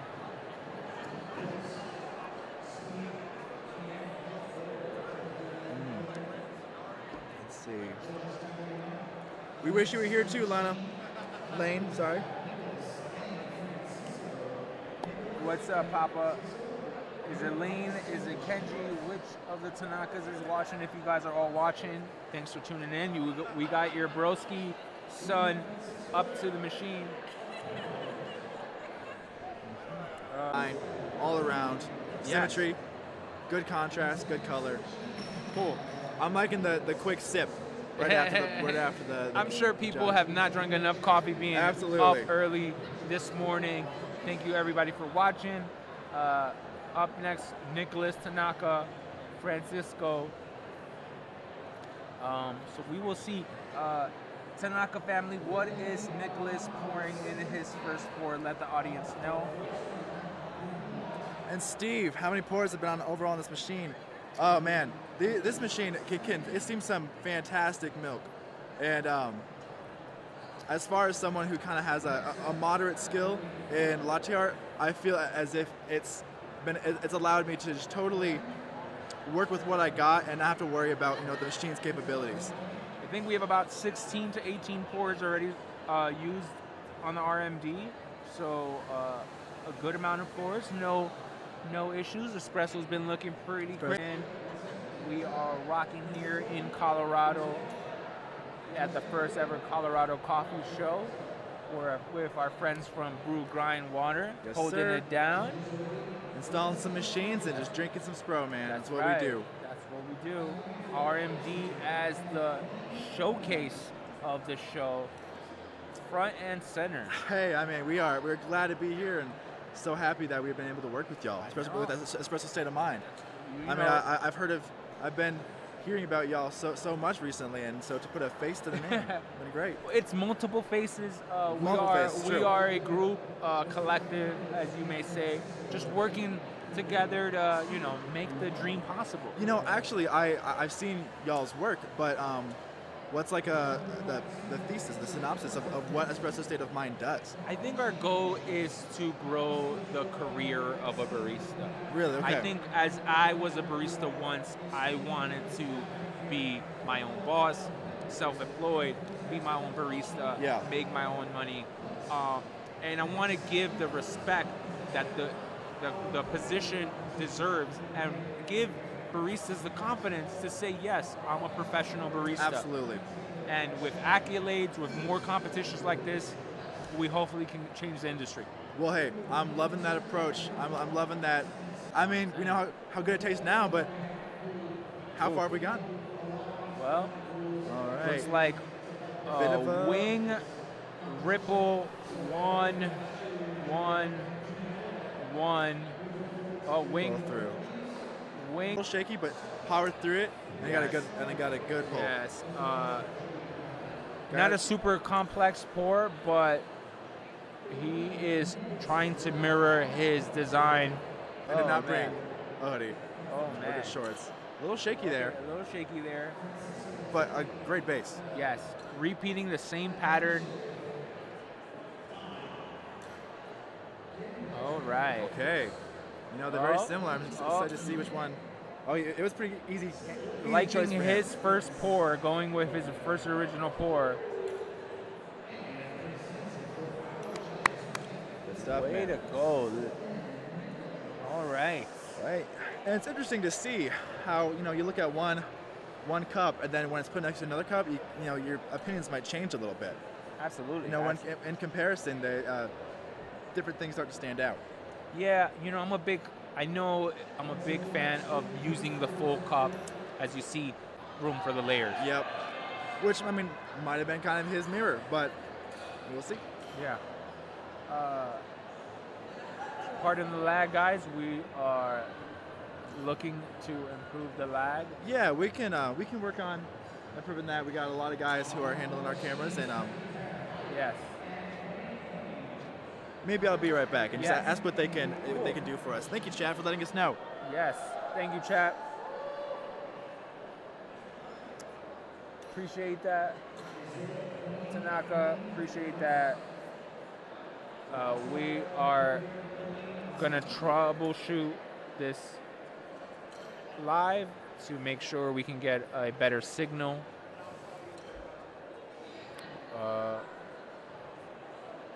Francisco Aloha Tanaka, who will move on. Looks like our judges are ready. Henry, Dedrick, Emily, Ryan, Drew, what? Nicholas. All right, chat, looks like they're going to look into that for us. Until then, we're going to stick around and keep walking you through what's going on. Yeah, absolutely. And thank you guys for letting us know about the lag. We can't necessarily see it on our end, so this is definitely great feedback for a more improved show as we go on to the further rounds, which I know if you guys come back with us after the break, we'll definitely have all these kinks ready and rocking and rolling. Absolutely. All right.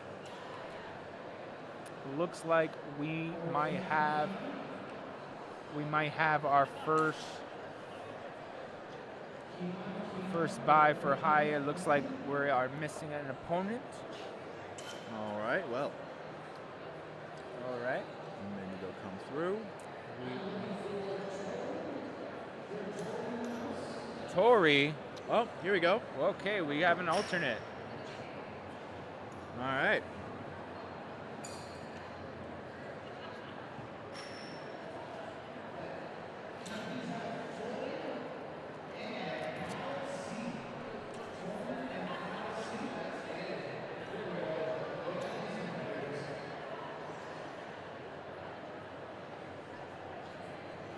Well, guys, if you are in the area, there might be a bigger lag for everyone in the Denver local area or even in the building.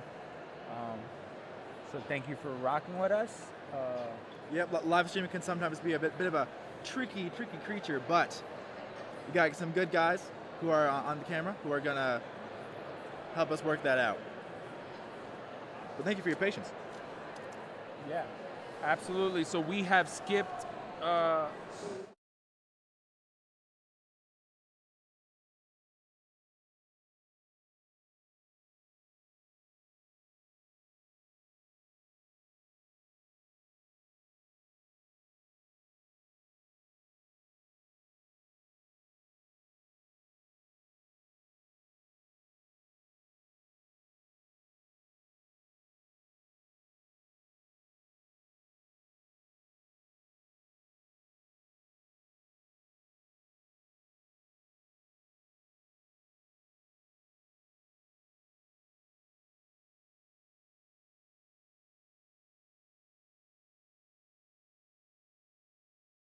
Thank you for joining in.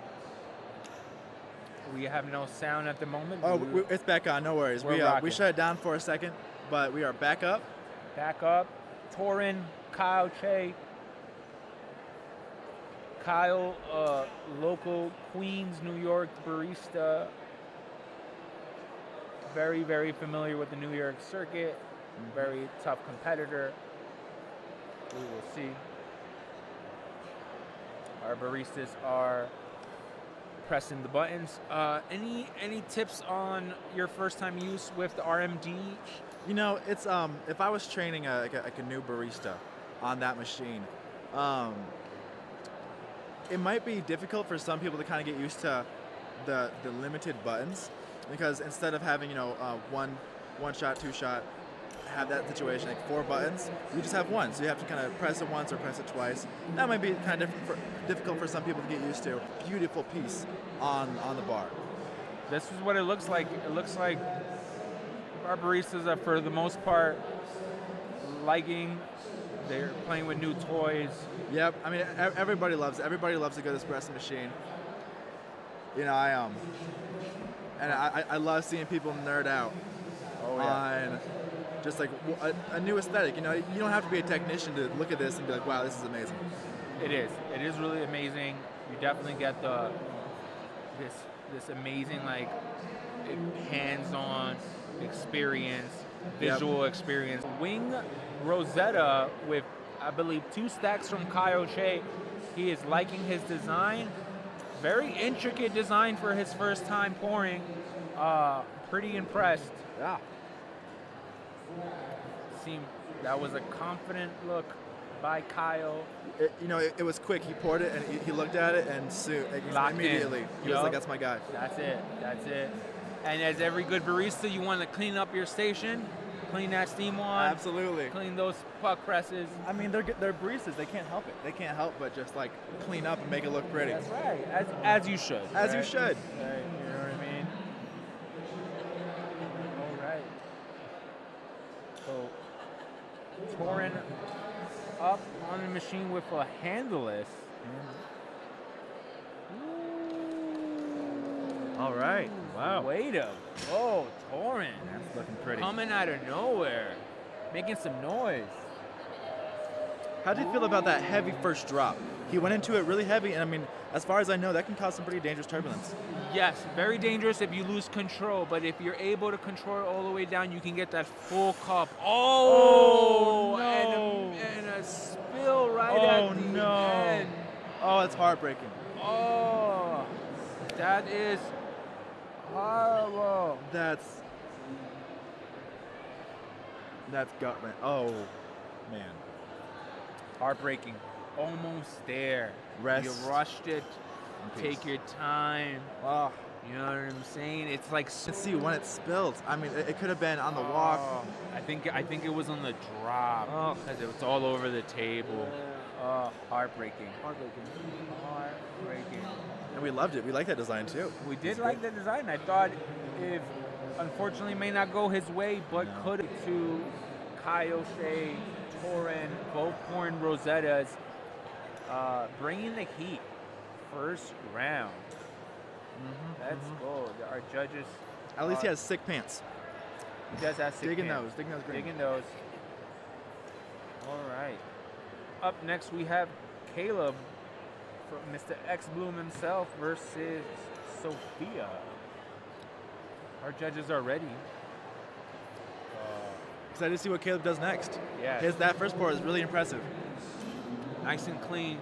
Nice and clean. Will he? She saw Caleb. She saw the bracket. No she knows kidding. she was facing Caleb. So, But this is the card game we're playing. It may not be the same design as pour one. Will Caleb change it up? Whew. Second photo of the day for Caleb. First pour, first thing about the Spro. So yeah, sometimes if you're not familiar with espresso, it pours different. If you steam light, if you steam thin, that could also affect the spore. Absolutely. Are you a fan of the ristretto style? I'm a big fan. When I started, I was, I didn't really have a taste for kind of like the bitter end of a shot, and so I really, really enjoyed the ristretto. And I've kind of gone more towards back to espresso, even towards lungo sometimes. But how do you feel about the ristretto? For latte art, I think ristretto, double ristretto, quad ristretto as the pros, the major pros. You pull 2 ristretto shots, you mix it, you get this super really rich thick, color. dense. Yes, Yeah. dense. Good for that. Good for that. That base, that art right there. Not for quality and beverage and tasting wise. Maybe not. Maybe not. Maybe a little bit too strong. Yeah. But I always say it's super difficult to pull a good quality shot, right? Yeah. So sometimes I know it's a little bit overwhelming to the barista support, but if it's done right, smooth. I love me a good espresso. Absolutely. And the longer you go, kind of the thinner that crema gets, and you're like Chat said, you kind of start to work against yourself. And if you let that go for a little too long, I mean that could really. I've experienced washouts because of kind of a strange crema. Yeah, absolutely. And also you run out of room because you have less room to put more drops in your layers, so that could cause spillage. What looks like it's been happening. Yeah. People have been overflowing. Could be also the nerves. Could be the nerves. Could be the air. Could be Orlando, everything. bro, really fumbled the 1 yard line. Yes, dude. He did. Yes, he did. Shots are fired. Milk is pouring. Let's catch this shot. Ooh. A little bit too early on the ripples, but very simple, traditional Rosetta. Yeah. Nice, didn't spill, very symmetrical. But will it be able to go against yes. Caleb's intricacy? Looks like Caleb's using one of his more simpler cards, but still able to get a lot of contrast on those lines. I'm wondering if Caleb's just trying to get another rep in, get more practice with the RMD for future rounds, because that pour does look beautiful. Yeah. I would have submitted it. Yeah. Oh, he looks over. Oh, he likes it. He's going back for his pour. This guy got it all. I can't tell if he's stressing because he looks chill as could be.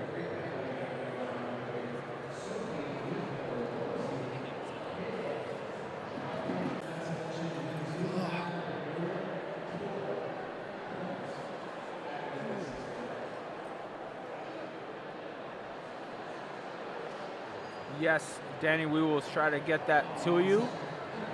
Well, I know Emily posted a reel on her Instagram, I believe, that was a really helpful kind of like breakdown of. It's mostly the kind of like the mirror, the cards and the mirroring.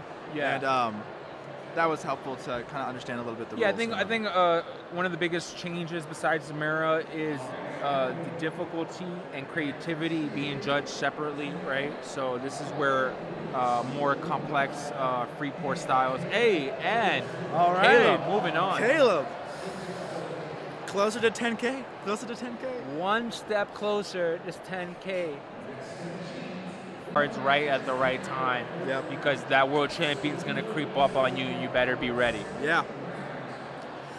Some scary competitors All here. right, another 2 great competitors. We have Alex all the way from Washington, and we have Vincent all the way from New York City. So a coast-to-coast battle happening right now. Really cool to see Alex representing narrative. Like that. And we have Vincent. Believe it or not, Vincent is our roaster. Really? As well as a latte artist. Does it all. Does it all. Yes. Loving the variety. Yes, if you see him, ask him for some samples. He got you. Oh, I'm sure he'd love to. Yes. You know what he roast on? That is beyond my pay grade, my friend. I'm curious. I got a lot of roasters here who would just love to, tell me what they're. See if they're selling their trade show model. You know, maybe to pick one up. I'm not entirely sure the price point on those things, but I was told it is shockingly great for how capable that machine is. Yes. I'm excited to see as I kind of go away from manual brewing into like automatic because I'm so busy all the time. We're giving in. I'm giving in, but I still need that quality. I can't give in totally. No, we cannot. Mr. Coffees will never see my countertop ever, but an X Plume could gracefully. We can compromise. You know what? Fine. Yeah, fine. I'll have automated brewing here, and to compete and to give it his all. That's right. I respect that. You know. He chases it, man. He chases the bag. That's right. Lane, what do you think your boss is gonna pour? Let the chat know. What are you guys pouring? Heck yeah, man. All right.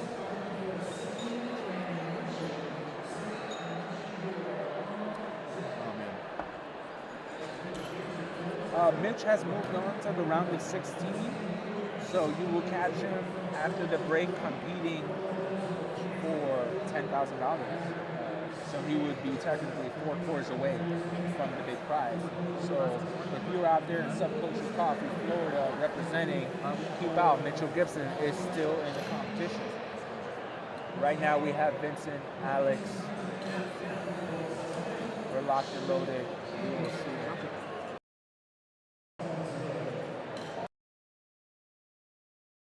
Go by Alex.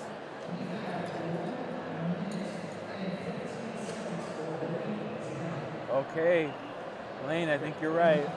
Thank you. Ooh, a little shaky, but nice save by Alex. That's adds right to the brim. That's looking perfect. I'm loving that.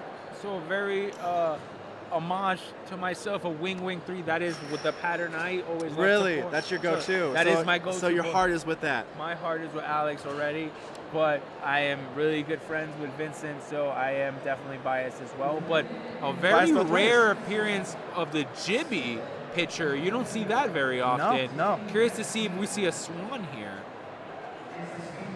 Oh, okay. Drop it. Good veteran move. If your pour is not looking good, save the time. Yeah, you're not gonna waste the time. I can't waste the time. You got enough time to do another pour. That's right, Lane. He definitely saved it, but he's definitely going for a second pour. And to all our listeners out there, on this live stream, you can watch the throwdown. But if you want more behind the scenes with Caleb on Brew Grind Water Instagram, he's got a live going on, just interviewing and walking around, talking, or we can bounce between. We're all having a good time. That's right. The chat is letting you know if you rewind the stream back, you'll get a little bit better quality. Thanks for the tip, guys. Lane, appreciate the shout out. It was a good time in my life in 2022. But now I'm here with you guys, giving you play-by-play commentary. An amazing design by Vincent with seconds to... Carefully placed. Way to go. All right. Okay. You know, first thing I'm noticing is the line detail That's on the right. Line, a little bit more line detail on it, so definitely line clarity going to Alex. Speed point goes to Alex. I'm curious to see what the mirror design is, so looks like Alex might also get mirror. So it might be a full sweep, but still very impressive by Vincent to put something down. Absolutely. Absolutely. So up next we have Simon and Motion. Mr. One Mo Pole is up here, fellow friend of Vincent. So good to see good friends rooting on. If you're not aware, Vincent is also competing in the cold brew competition. Wow. Okay. So double trouble. Double trouble, and if this doesn't go his way, he's still got a chance at that 10K. Yeah, that's right. His odds are a little bit better. He's got 1 in 12 in cold brew. So yeah, no kidding. That competition is one of those 12 to be in that room. To know one of y'all's gonna walk away with that. Whew. I don't even know how you judge cold brew. I don't either. Are you looking for who's the board on that? Yeah. I don't know. I mean, like, and they're all going with the traditional steep method. I was wondering if they were going to use a tower but they all went with the steep. And we will see. I'm interested to see how that goes. All right, our judges are ready. 3 fingers up when you're ready. Let's go.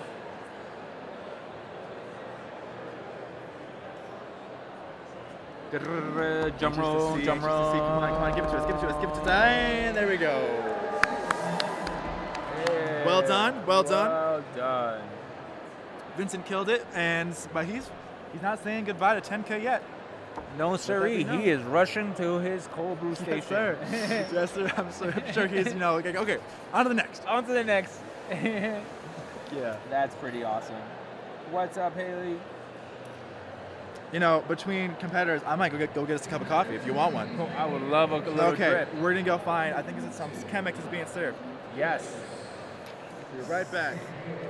Simon from Nashville, Tennessee, I believe in the Tennessee world. We got Mr. One More Pour from Queens, New York, representing Chateau Wolf. Yeah, Alex. Talented pourers, very familiar with competition, intensity, you know what I mean? We got a little dance from Simon, a little pink traditional standard motion look with the repping the pink. Hello, are you feeling more of a natural Ethiopian? Yes, I there am you a go. sucker for a natural. Oh, a natural Ethiopian. Salud. I got an organic Peruvian right here, brewed on Chemex. Real excited for this. Very cool. Look, the commentating team needs to be caffeinated. We need to be caffeinated. Cheers. Cheers to you, brother. Appreciate it. Glad to be here with you. But back to the action we go. Motion, Simon. Simon and Motion, both winners of Espresso State of Mind throwdowns in the past. Exciting. So very tough competitors. We will see what we do. So if you see Simon is steaming with a very small, slow pour pitcher. But look, beside him, he has a handleless pour. So he's already anticipating that he's going to transfer. Yeah. So we will see what happens. And now for you, is there ever a situation where you would use for different designs, you would use a different pitcher, or? Yes, I think if you're doing like more seahorse animal pours, you want to go more narrow spout. If you're gonna go really contrast Rosetta, big American style, as they say, you would go a wing 3, but a little bit off placed on his pour, so it might not mirror what he has in his pour. Which is why he needs to go for a back one, because even though it's the same pattern, same difficulty, placement matters. Absolutely. So both points, you might as well go with the mirror, but I'm wondering to see if it mirrors the design he chose. Absolutely. By Simon, wing 3 by Motion.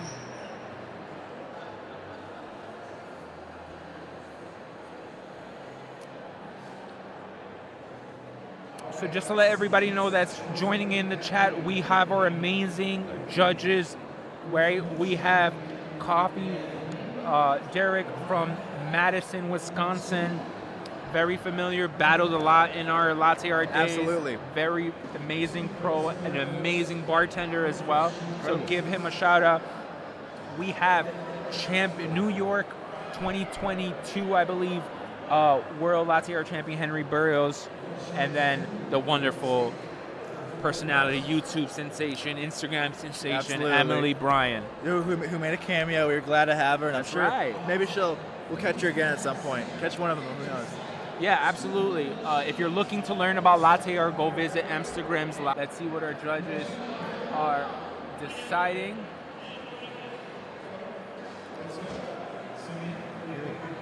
And one thing about the mirror is when I was really intense into latte art, I don't think I ever made a really good pour and then really tried to do it exactly. See if it was enough.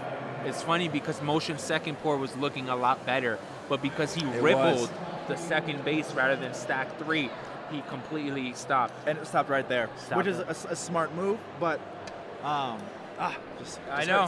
hurts. That's the game we're playing. Yeah, it's game working. I think she's just hanging out. I mean, get to judge amazing pours, give somebody 10K, not a bad life. Not a bad time. 3, 2, 1. There we go. Simeon.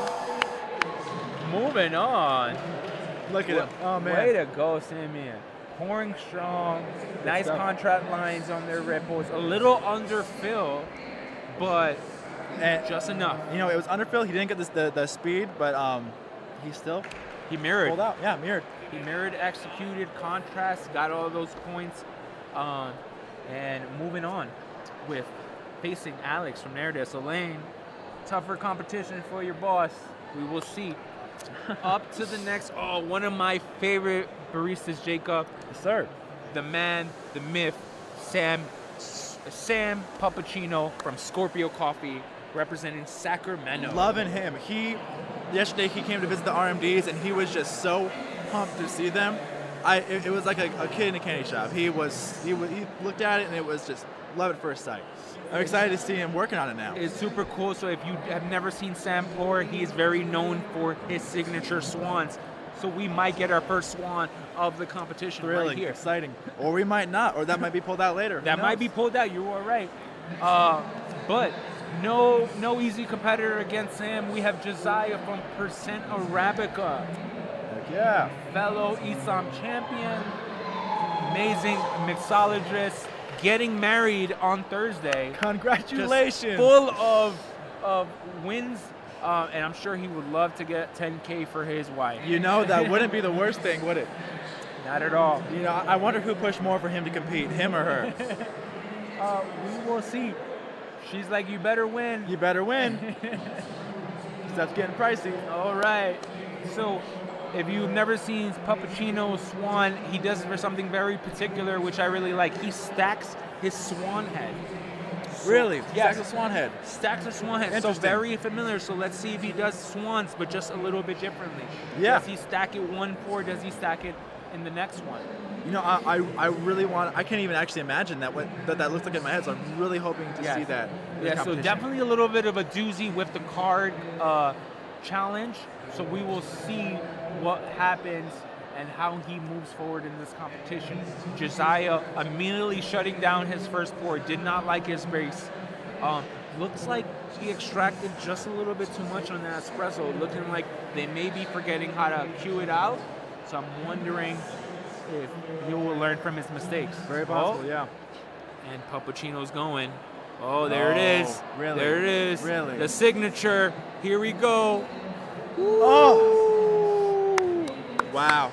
Pulling out straight away. Pulling that first one straight away. Is he going? I think he likes it. And if I'm not mistaken, he can still do one more swan. Yes, he can definitely still do swans. It can't be the same style swan. I gotcha. So as he layered it once, he is able to do another swan, but it has to be a different style of swan. Understood. Ooh, nice ripples by Josiah. Nice ripples. He's locked in. Locked in. Those wings are. Wow. Okay, wow. One of Josiah's best pouring competition. Really impressive. Excited. Woo. Excited to see what the judges think of this one, man. I do not want to be the judges right now. No. Let's sip on our little Peruvian Ethiopians, and they can deal with that. Oh, cannot wait to see those pours. Chat, what are we thinking? Do we like the swan? Do we like the wing base? Go left, go right. If you're going, I believe Puppuccino will be on the left. And, oh my gosh! And this is gonna. Oof. So this is super difficult, Jacob, because you got a tulip, you got a swan. Swan normally you don't give symmetry to, so it's a little bit of challenge, but you do get creativity and you do get difficulty at these big points in the competition. Yeah. And with speed, I would give a 3-0 lead immediately, but does Josiah cover the other 4 points? Yeah, absolutely. Right? So I would give Josiah symmetry, I would give definition, line clarity to Josiah. Yeah. No, I mean, his didn't really see how his first pour went, but that second pour he had good control. He had really, really good control, and that's really pro of you. If your base isn't there, stop what you're doing. No need to keep going. Yeah, absolutely. We've been seeing that more and more often because I get so much on the line. You need to pour your best. Need to pour your best, and I mean that's a solid 5-10 seconds that you're wasting if you have a bad base. Yeah, absolutely. It all happens on the base. You have to pour a good base to win this competition. No base, no grace. No, Put that on the shirt. No base, no grace. No grace. Cool. To end this round of 32 before our first break, we have Camilo Sanchez versus our ESOM LA Coffee Fest champion. So the winner of our throwdown in LA won a free ticket to this show. And he is representing us, Mr. Andy Leon Wang. Super talented. If I am a biased man, I always think he's going to win it all, so we will see. Well, I mean, it sounds like his odds, he did it once. Yes. Can he do it again? Can he do it again? Ooh. Very, very tough. This is probably one of the hardest matches. As you can see the faces of the judges just going over layer. You know what I'm saying? It looks like... And the competitors are feeling the stress. Yes. I'm sure the hearts are racing, and Josiah is thinking about his wife. He's thinking about his honeymoon. He's trying to thinking about that 10K. Thinking about that 10K. You know, I understand. We understand. Get it? You know, I think if I was a judge, it would be hard to not let that be one of the factors I judge. For real. I'd be like, I want the best for him, man.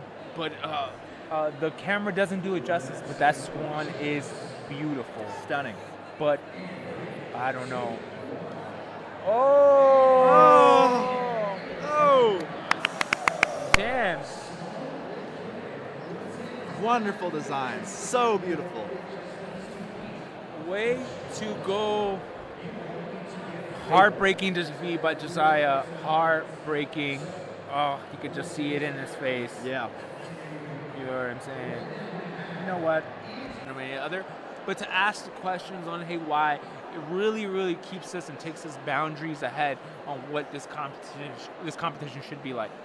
Yeah, absolutely. Yep, it's I mean, especially with something as tough as that, the logic has to be broken down, like between the judges, between the competitors. Yeah, and then again, sometimes speed does it all. You know what I mean? Absolutely. And unfortunately, Josiah didn't get that advantage because he had to drop his first pour. I wonder if he would have gotten speed, would have made a difference. Would it have? We'll never know. But no what ifs in this competition. No what ifs. We only have pour, and that is. That's it. Wait, what'd you say? Great. No base, no grace. No base, no grace. Yep. I like that. All right. Two familiar faces. Little East Coast, West Coast battle. Camilo Sanchez from Red House Roasters. Andy Leon Wang representing the Bay. The Bay in the house. I've been spending some time in San Francisco. The coffee scene there is immaculate, beautiful, incredible. Some of the coffee there is just you'll go into a random hole in the wall and just have some of the best espresso you've ever had. It's something else. I definitely got to go once. It was pretty impressive to see the espresso, specifically the espresso. Yeah, that's what I noticed too. Yeah, they not that many places take that much pride and respect on their espresso. San Francisco really doing some really quality stuff. Really pushing No it. milk needed. No milk needed. Yep. But I'll tell you one thing. I like some espresso over ice every once in a while, just like an ice espresso. That's and kinda and nice. they weren't too familiar with that. Really? I said kind of ice espresso, and they're like, "What are you Just talking being about?" blasphemous. Yeah, in the and I was bay. like, "No, you're right. Actually, never mind. I don't want Never it. mind. Make it how you want it." It's like having a Hennessy on the rocks. You're not gonna. It's like, okay, you can make it. Give it to me the way you want it. Yes. Chef's choice, as they say. Chef's choice. You know best. You know best. That's well, these baristas know best. Jacob, our ESOM champion, Andy. Let's see what he's got. Nice control. Oh, well, back to Camilo. Both pouring very intricate pours. Ooh. Oh, they're both racing. They're both racing. Oh, do they like their pours? Andy's looking like he's going for a second one. Camilo likes his pour. Ooh, a little thin boy, Jacob. Little thin boy. How do you feel when you start high and it kind of starts a little cloudy? Like with that base. So it's no base, no because grace. no base, no grace. But the key is to make sure that spout is as close to the espresso, but not to overwhelm your base by dropping too much milk. So that level of control. So sometimes when you drop out, you're trying to keep it nice and steady, but unfortunately, very, very it's looking a little cloudy on the little outskirts cloudy. of that. That's right.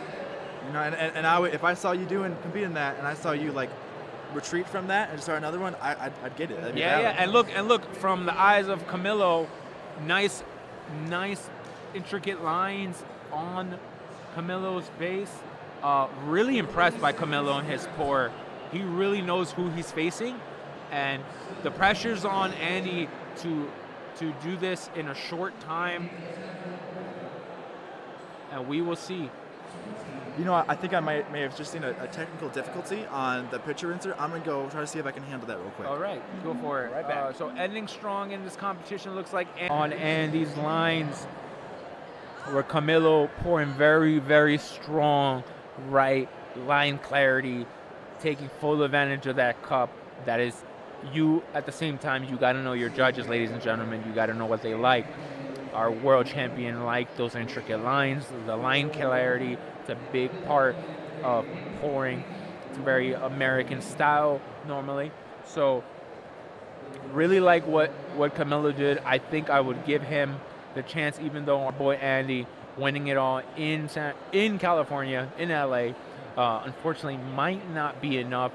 He spent a little bit too much time on that first pour, and I'm happy to see Camilo's answers, but definitely bittersweet for our boy Andy. But a little bit of an execution error in the follow-through by Camilo, so I'm curious to see if they judge it differently, but it looks like Camilo did enough.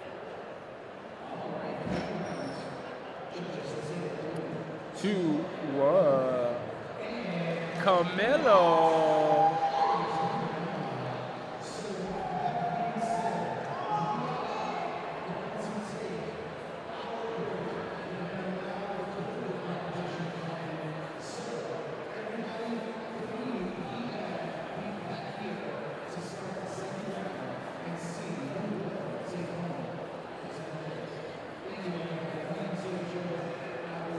Sorry about that, Javi. That's all right. We're MDT.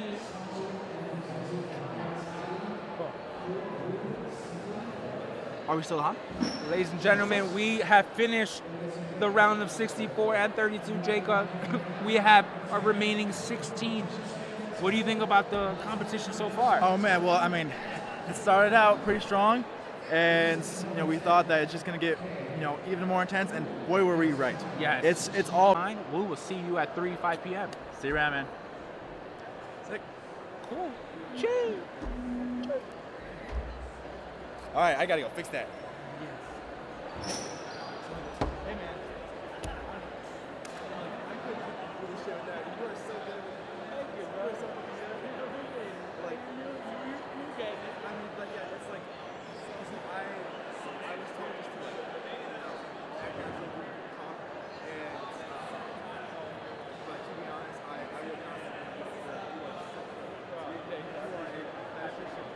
definitely had a couple reps of it. And I hope I can. No, you do what you do. You know, you don't have maybe a little bit of that. It's definitely fun. It's fine, man. The best.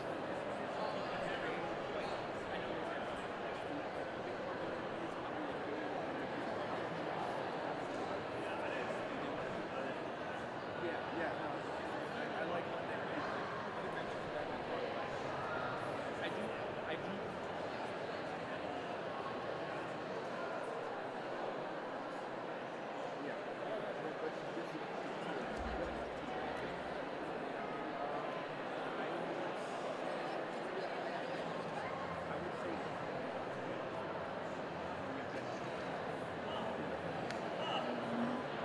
Sitting down? Yeah. Well, howdy.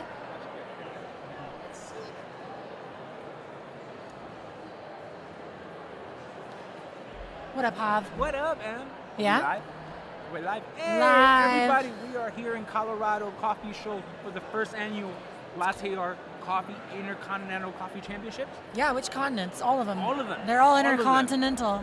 Dude, that was fun. And first time bringing out the Yu-Gi-Oh cards, the deck of cards. Yo, How do you think? I'm just sad the card's gonna get printed, but you know what? That's like a learning curve. It is a learning That being said, like, I think it's so fun. Okay, when you're doing a normal game, you have to, we're not gonna see what they're gonna pour until they pour it anyway, but them locking it in, it changes everything.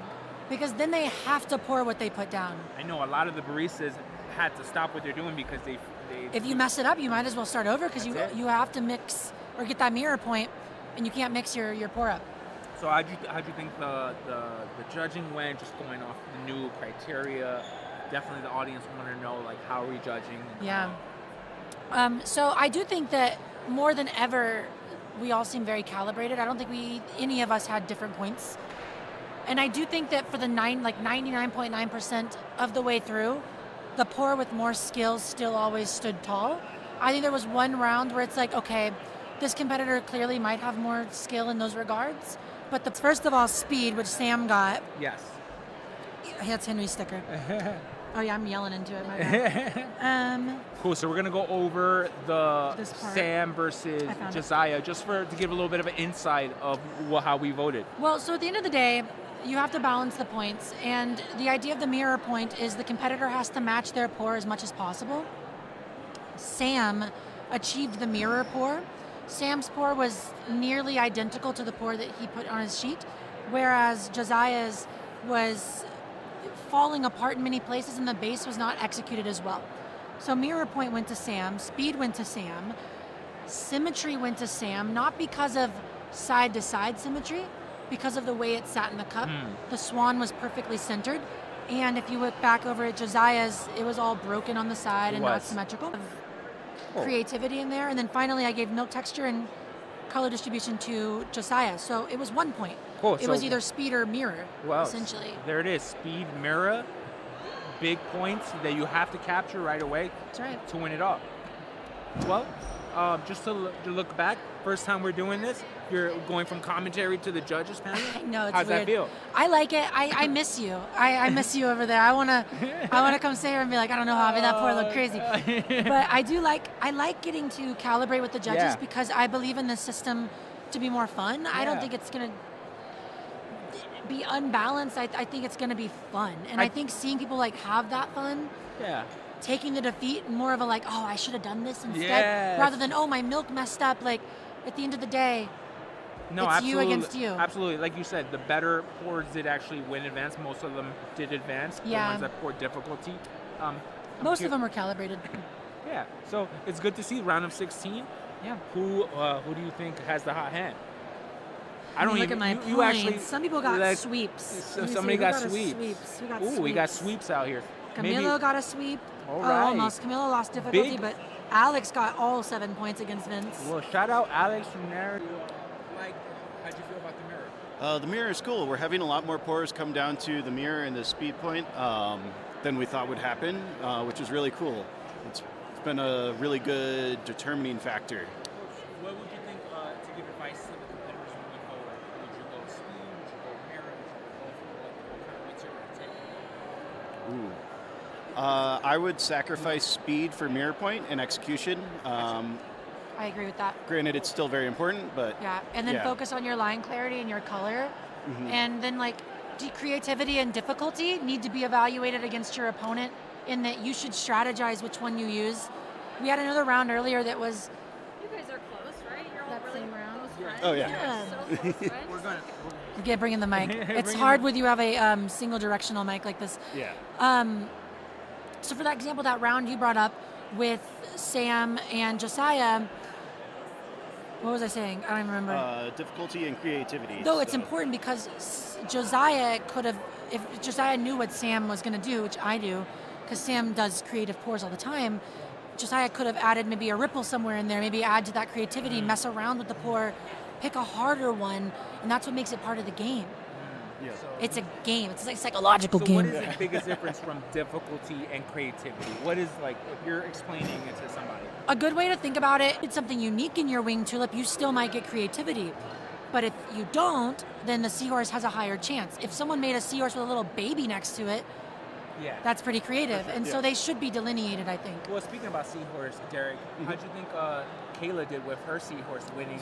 That's very good seahorse.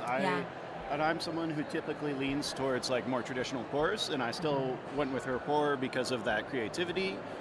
It's a very difficult pour to execute, especially on a show floor with a speed point going on as well. That was also 4-3. Yeah, it was a very close round altogether. It was a 4-3 split, and we had to talk about it a whole lot. What's exciting is that we get to see that versatility now because of this new judging format, right? I think so. Hopefully in the future shows that we do this again, we'll probably get more free pours to come out. 100%. So Kayla had... Heard it here first from champion judges right here in Colorado. I am Life of Hobbs. Stay tuned. 3 p.m., 5 p.m. Eastern. We Let's are go. back. Top first. What? Wait.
The things we can do if you give in.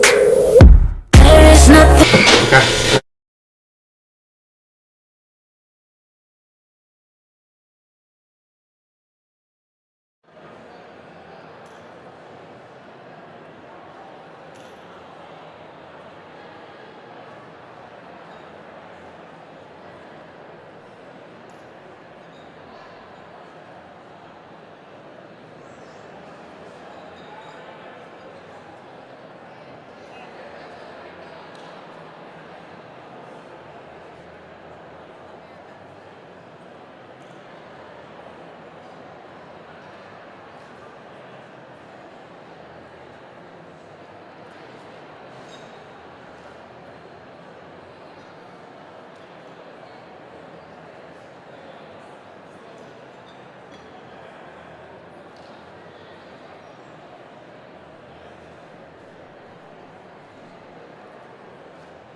it messed up the live stream a lot.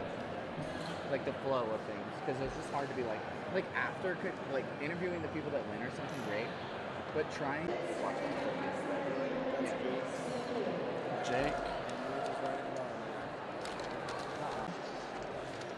I almost didn't ask you. I almost just didn't. Because you knew. Yeah.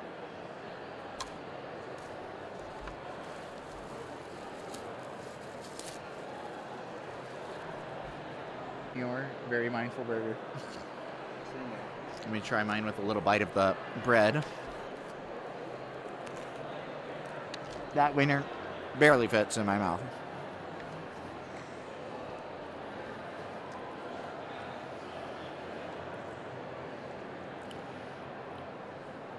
I don't know how you knew, but this is like exactly what I wanted. Demanding. She's very demanding. What's the deal with the Barbie? You know anything about that? I've had a few people ask, like, are you doing a raffle or something like that? I just said, go talk to somebody else. I said, I think the event's handling that.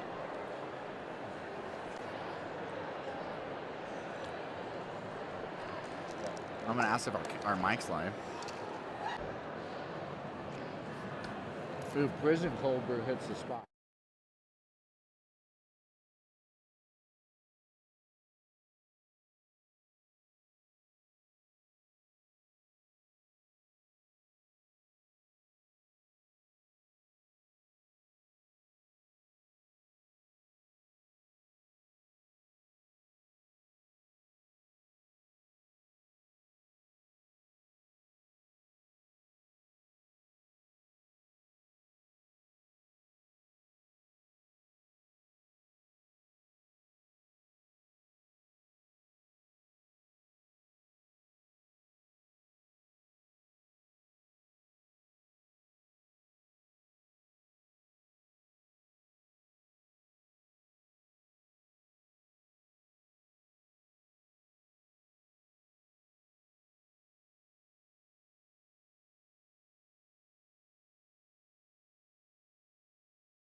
That was it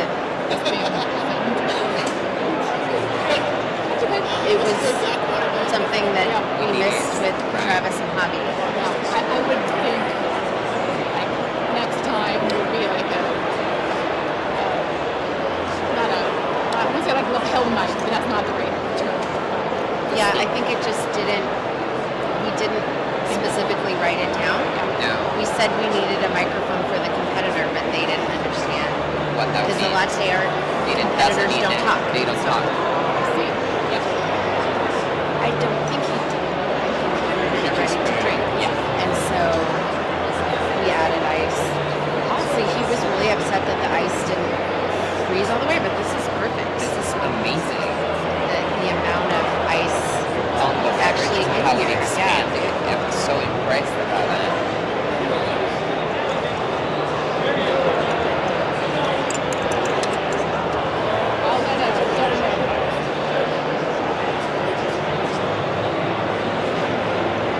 They took the microphone off, right?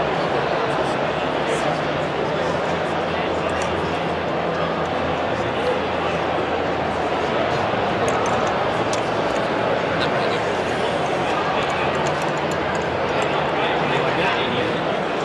ready yet.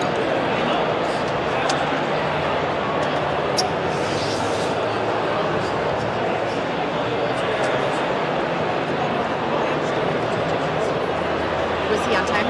She was 3 minutes, 23. Yeah, so it took 3 hours.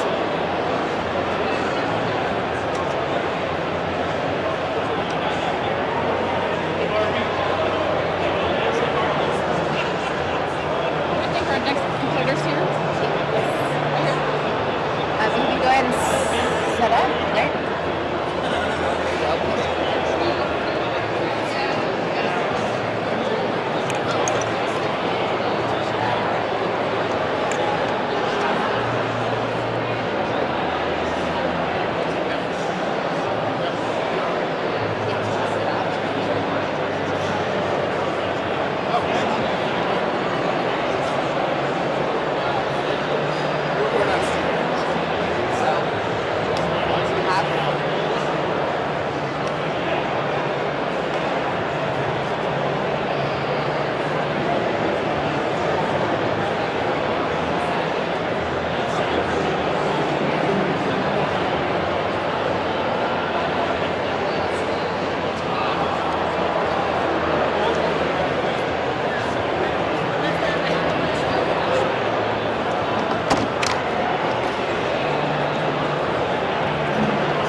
Are you done, Julia?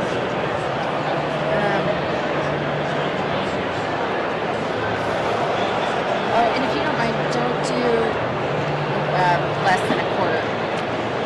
So you can do like 0.5 points, but try not to do. Yeah, so we hold in our own. Yeah.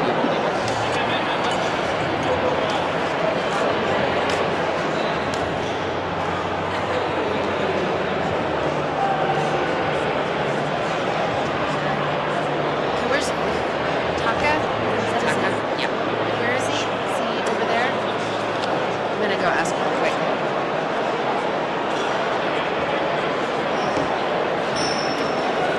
Next one is Sean, just to make sure. Yeah.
Testing 1, 2, 3. So we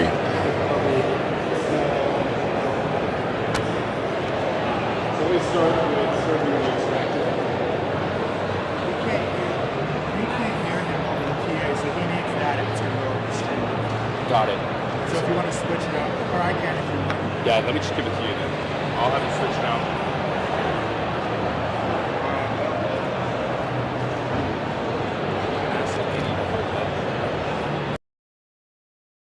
It's actually the better mic for our stream. I was giving it to them thinking they needed it, but... Is it on? Live? Okay. All right. Can you hear me better? Oh, no. No.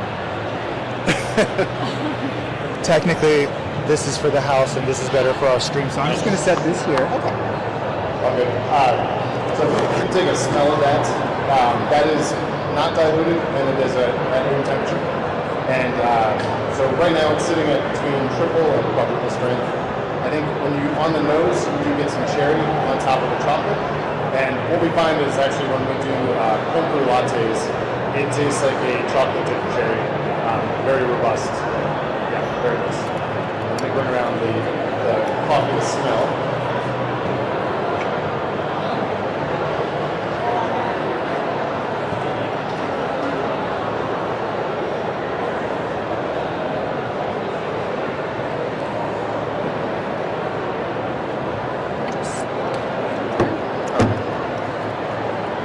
This is on the medium to darker side of our roast, but never avoid it.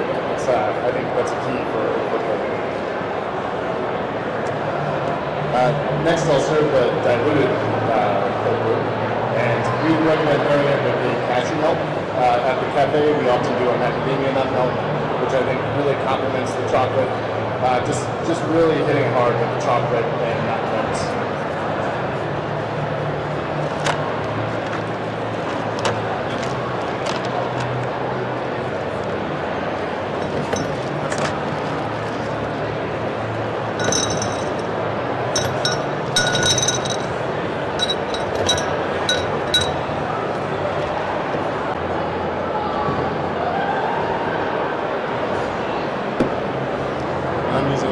I'm using spring water, mostly for simplicity.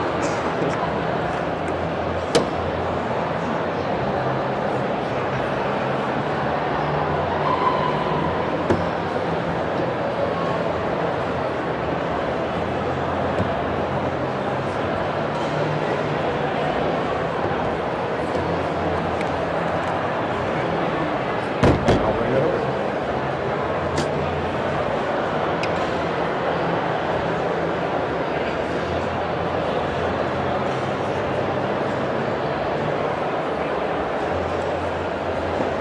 So I think as you dilute it, it helps a little bit with the texture that you get.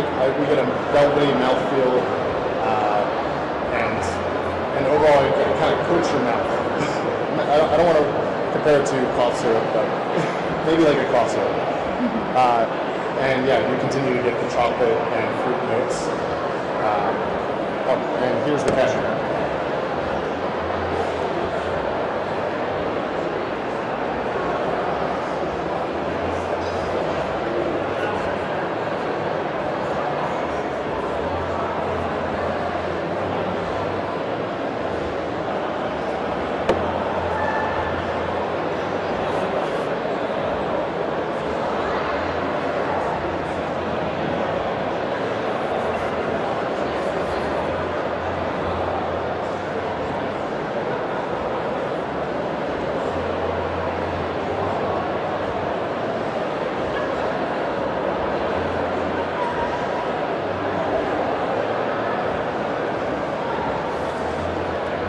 Overall, I think the product speaks for itself, and the simplicity of brewing it, and the lower acidity of a cold brew, I think is typically what draws people to it. We're big fans of this, and yeah, that's it. Okay.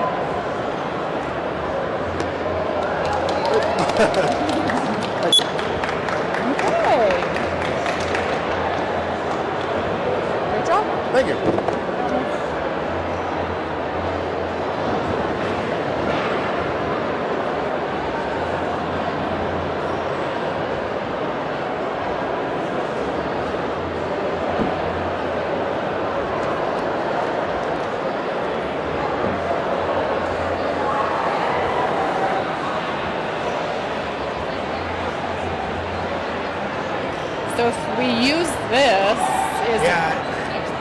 it's a bit of a cluster. This audio that the hotel gave us is causing static on our end. Yeah. I didn't know that until we sat down. So that is the mic for our stream. Anything you want heard on our stream, that's the mic. Okay. Anything you want heard over this speaker is So that. he's on. Okay. Sorry. All right, that's okay. I can stand there. Okay.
We are in the 2 minutes setup. 2 minutes setup time. And then you get started in the 10 minutes. Okay, perfect. Sorry, 7 minutes. Okay.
Okay. So you would say start, and I will kick it off. Start. Good afternoon, judges. My name is Brian. I live in Austin, Texas, and the owner of Danvers Coffee, and I'm very excited to present to you today a cold brew that I'm very excited about. So this coffee was produced by Edwin Morena in Quindío, Colombia. He is a lifelong grower of coffee, a Q grader, and also the head judge of the Cup of Excellence in Colombia. When we tried this coffee on the cupping table, we immediately said we have to get this coffee. And we got it from a importer named Yellow Rooster that we have been working with increasingly as time has gone on, and they've got us some amazing coffees in the short time we've been working with them. And as I mentioned, I live in Austin, and it's very hot. I don't know if you've ever been to Austin, Texas, but it's hot all the time. It's hot when some other places would call winter. We don't really have that. So it's always hot. Cold brew is a great way to enjoy coffee in Texas. It's one of my favorite ways to enjoy coffee. This coffee that I'm preparing for you today is a black honey process. It's a Sidra variable, and it's grown at 1,600 meters above sea level. The process is that what they do is they put it in a 56-hour low oxygen environment, and then the coffee's pulled out, dry pulled, and then put into another low oxygen environment again for 48 hours before it's laid out to dry. I wanted to prepare the coffee today the same way we do in the coffee shops. So I used the Toddy commercial line. So we did 5 pounds of porcelain ground coffee. We'll pour the 7 quarts of coffee over the grounds. Once all the grounds are saturated, I allow for a little bloom before I continue pouring the 7 quarts over the top of the grounds. Then I tie the bag and pour 7 quarts of water around the outside of the filter and let it steep for 24 hours. Some of our coffees we do 20, 22 hours. It really depends on what we think is best for that coffee. This coffee today, I did a 22-hour steep time.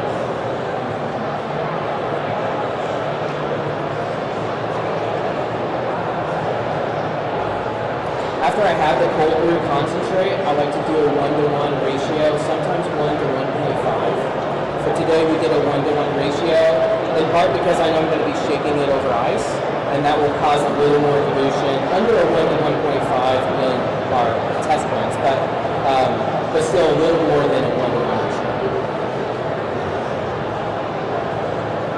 Okay, I'm going to take a second to grind some coffee for you guys.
going to provide some cold brew concentrate for you to try. And I brought a fourth vessel because I'm a big believer that coffee is meant to be enjoyed together and in the context of community. And so I'm going to pour a little for myself as well.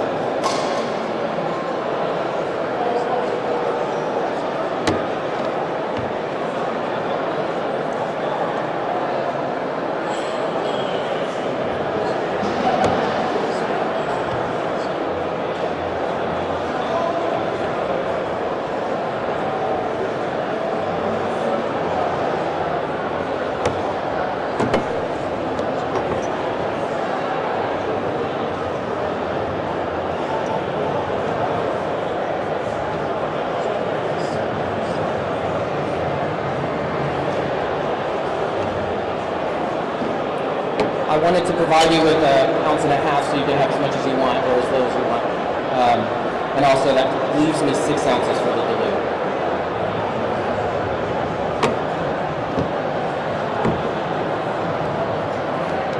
Okay, I have 6 ounces of the spring water that was provided, and I'm pouring cold brew concentrate into that to start this off with a 1-to-1 ratio. So I start with 12 ounces, I portioned out 6, and that leaves me 6. I brewed with the reverse osmosis, and I learned that it's possible, or that at our shops we have RO that adds minerals back in after they're all taken out. And so to help with flavor, the water that we're brewing with to dilute, we're using the spring water. But the rest of the coffee was brewed with, sorry, I was multitasking. The rest of the drink was brewed with the RO.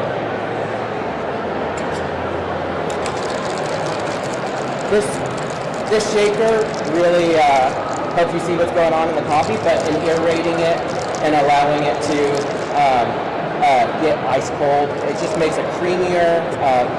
In my opinion, this is the best.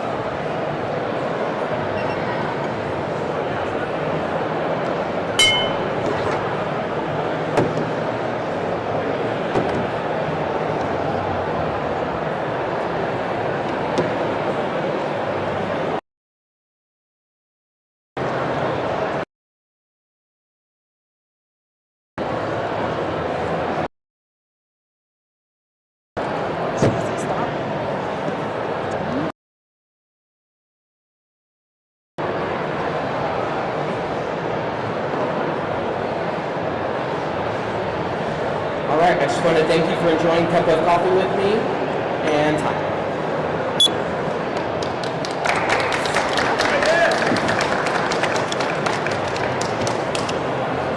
How long do I have to clean it? 2 minutes to clean.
For setup? For setup. And you got 7 minutes for the competition.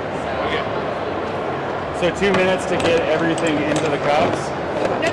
2 minutes to just get your stuff on the table. And then you'll, 7 minutes to scribe and pour and serve. Okay. Yeah.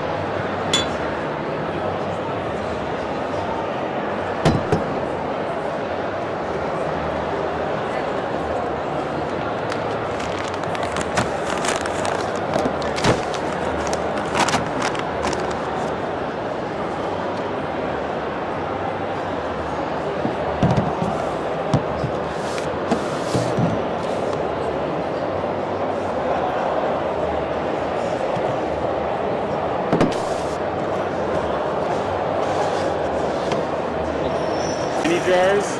I don't know. Julia? Can I get beans into these right now?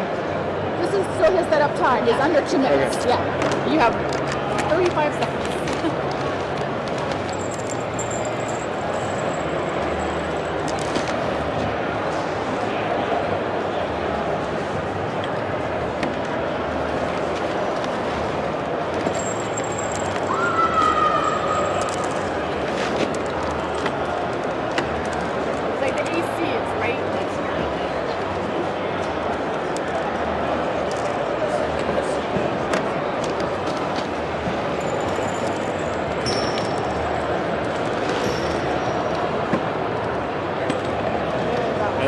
Grind the beans to put in the other 2 little ones, right? And that's your setup time. So, yeah. Julia, would that be part of your presentation? Hey, Mom. Are grinding the beans part of the setup or presentation?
So I'm going we dilute this to 20% water.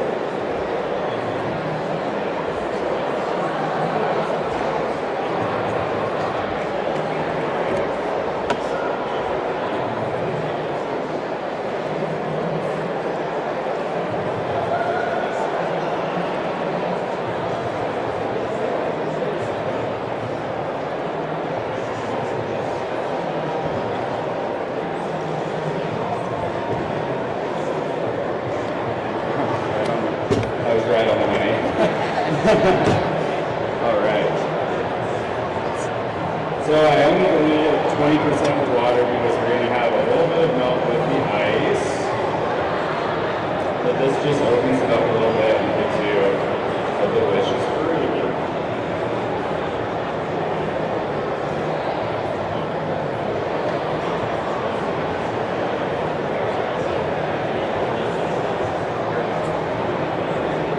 Bring it to you guys.